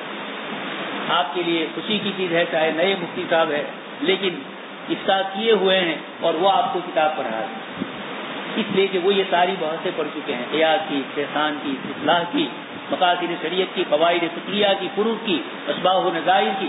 یہ ساری چیزیں جب آدمی پڑھتا ہے تو سمجھ میں آتا ہے کہ ہدایہ کا ایک ایک لفظ کتنی قیمتی ہے. 80 جلدوں کا جب یہ 4 جلدوں میں خلاصہ کیا ہے تو وہ مصنف کیسے ہوں گے اور کس طرح خلاصہ کیا ہو. خود ہی مصنف نے کیا ہے تو اچھا ہے، تو ایک ایک لفظ کو. حضرت علامہ کشمیری فرماتے ہیں فتح القدیر جیسی شرح میں لکھ سکتا ہوں، حالانکہ وہ بھی آسان نہیں. ہدایہ پر آنے والے عموماً عنایہ بنایا دیکھ لیتے ہیں، فتح القدیر کا بالاختیار مطالعہ کا وقت نہیں ملتا اور مشکل بھی ہے. لیکن علامہ کشمیری یہ فرماتے ہیں کہ فتح القدیر جیسی عبارت میں لکھ سکتا ہوں اور ہدایہ جیسی چند سطریں نہیں لکھ سکتا. اس لیے یہ آپ غنیمت سمجھیے. مشکل ہے اس لیے آپ گھبرا نہ جائیں، آج ہی کے دن ہدایہ حل نہیں کرنی ہے. ابھی تو درس نظامی میں پڑھنی ہے اور پختگی تو فارغ ہونے کے بعد 15-20 سال تک پڑھائیں گے کتاب کو، تو پھر اس کے بعد علی وجہ البصیرت وہ سمجھ میں آتی ہے. لیکن ابھی سے یہ عادت ڈالی جائے گی سمجھنے کی تو اللہ پاک اس کو قبول کر لے. اس لیے ہدایہ میں بھی ہمیں کتاب الطہارت کے ذریعے امام صاحب مرغینانی نے، صاحب ہدایہ نے یہ بھی بتلایا تقویٰ اور طہارت روزے کے ساتھ یہ کتاب لکھی ہے. ہم کم سے کم وضو کے ساتھ تو اس کو پڑھیں.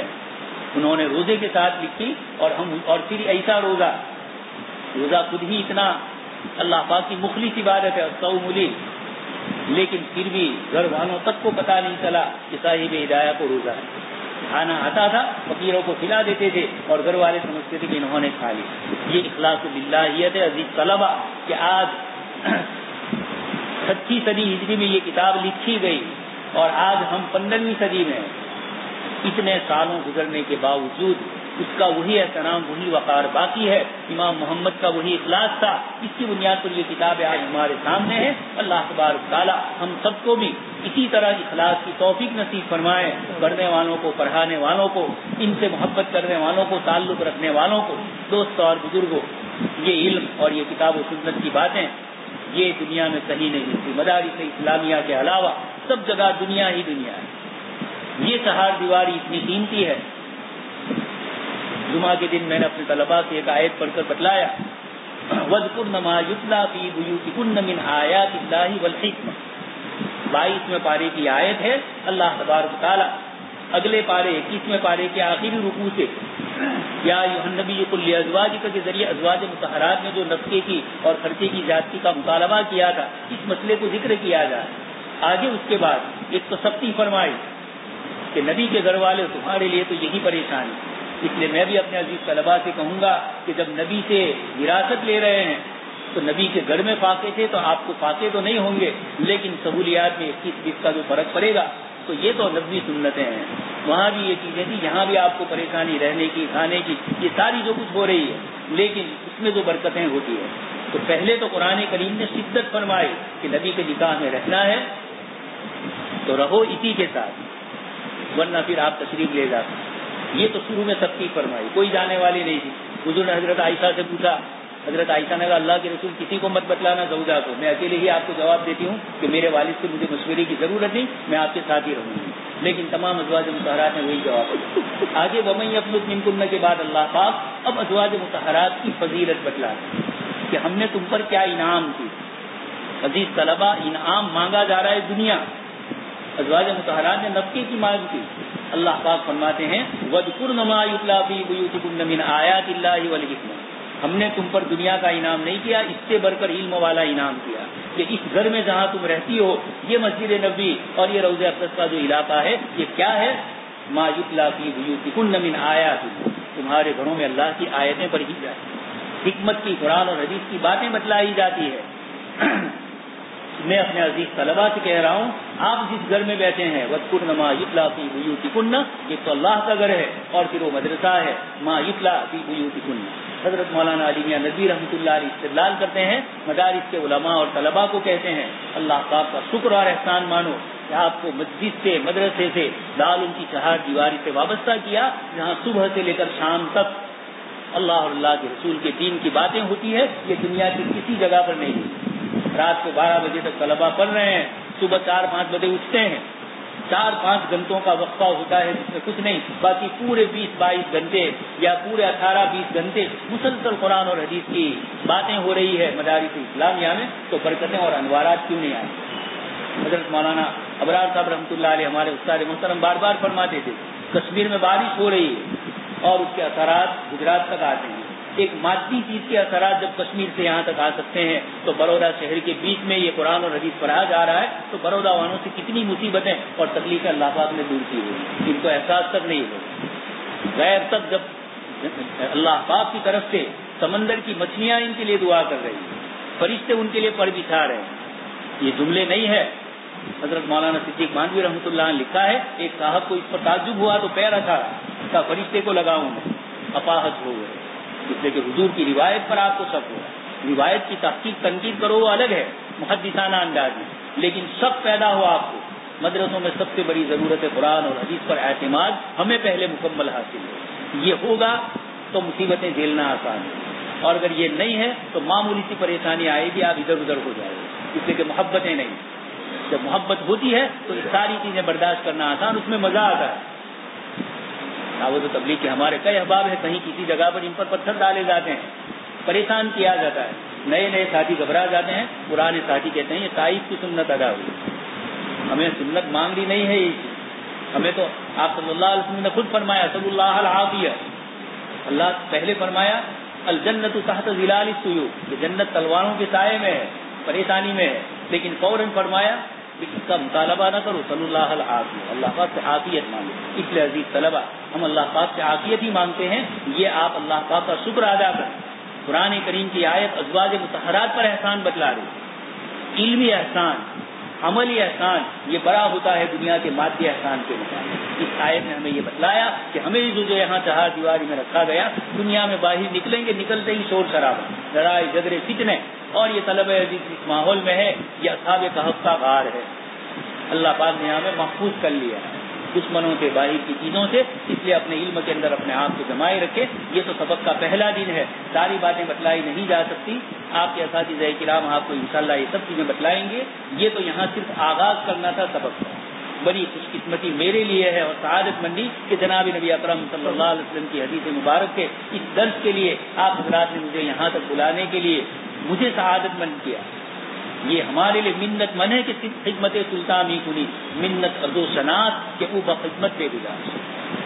اللہ پاک کا شکریہ ہے ہم علماء کرام کو کتاب و سنت سے اللہ نے وابستہ کیا، ورنہ وہ چاہے جناب نبی اکرم صلی اللہ علیہ وسلم کے دروازے پر آ کر کے اللہ پاک نے ایمان کی توفیق سے محروم کیا. اور بلال اور صہیب کو روم سے آئے، حبشہ سے آئے، ابو ہریرہ آ رہے ہیں دور سے اور کتنی دیر سے آ رہے ہیں، لیکن ایسے قبول ہوئے کہ بغیر ابو ہریرہ کے ہم چل نہیں سکتے. یہ اللہ پاک کا شکر اور احسان ہے. وہ جتنا قدر کی جاتی ہے لئن شکرتم لازیدنکم، یہ بھی شکریہ ہو کہ باری تعالیٰ آپ نے ہمیں علم کے لیے رکھا، ورنہ ہماری عمر کے ہمارے ساتھی دنیا اور دنیا کی منع نہیں ہے، لیکن زندگی کا چین اور سکون جو اس راہ کے اندر ہے وہ اوروں کو نہیں ملتا. اتنا سکون اور چین اللہ پاک نے دیا ہے کہ حضرت عبداللہ ابن مبارک کو مسجد میں درس دے رہے ہیں، چھینک آئی اور زور سے اللہ اکبر کی آواز دی. زور سے لوگوں نے الحمدللہ آپ نے کہا تو لوگوں نے آپ کی یرحمک اللہ کی آواز لگائی. اتفاق سے ہارون رشید بھی اسی رہی شہر میں، اس کو یہ معلوم ہوا کہ شاید بغاوت ہو گئی. آدمی کو دیکھنے کے لیے بھیجا، پورے شہر میں سناٹا ہے اور مسجد میں درس ہو رہا ہے حدیث شریف. آ کر خادم نے کہا کہ کچھ نہیں ہے. زبیدہ خاتون نے کہا کہ کیا ہوا؟ صرف اتنا ہوا کہ مسجد میں عبداللہ بن مبارک کو چھینک آئی تھی تو لوگوں نے اس کے جواب میں جو آواز نکالی اس کا شور بلند ہوا. زبیدہ نے ہارون رشید سے کہا کہ آپ کی حکومت تو لوگوں کے بدن کے اوپر ہے اور یہ عبداللہ بن مبارک اور سفیان کی حکومت لوگوں کے قلوب کے اوپر ہے. اس لیے یہ علم قلب والا ہے، قلب ہی کی نسبت کی صفائی کے ساتھ حاصل ہوتا ہے. صاحب ہدایہ اور امام محمد سے لوگوں نے کہا کہ آپ نے زہد میں کتاب کیوں نہیں لکھی، اخلاق اور تصوف میں کیوں نہیں لکھی؟ فرمایا کہ یہ جو میری کتابیں ہیں یہ زہد ہی ہیں. آدمی کے معاملات صاف ہوں گے، معیشت صاف ہوگی. یہ مشکل ہوتی ہے، یہی سب سے بڑا تقوی اور پرہیزگاری ہے. اللہ پاک مجھے اور آپ کو سب کو اس پر عمل کرنے کی توفیق نصیب فرمائے. اور جو آغاز ہوا ہے اللہ تبارک تعالیٰ سال کو خیر و خوبی کے ساتھ، امن و عافیت کے ساتھ، ہر طرح کے چین و سکون کے ساتھ، احادیث مبارکہ کی رونق اور برکتوں کے ساتھ، اور فقہ اسلامی کی، اسلامی قانون کی تشریح کے ساتھ اللہ کے دین کی ہی تشریح ہو رہی ہے. اللہ پاک اس کے ذریعے لیتفقہوا فی الدین ہمیں سب کو مشغول فرمائے. آمین وآخر دعوانا.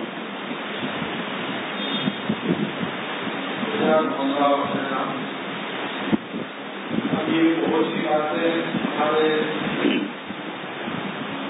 میں آنے والے مہمانوں کو سماؤں کی گئی ہو، لیکن باتوں کا تعلق طلبا کے ساتھ، تو ان باتوں کو پیش کرنا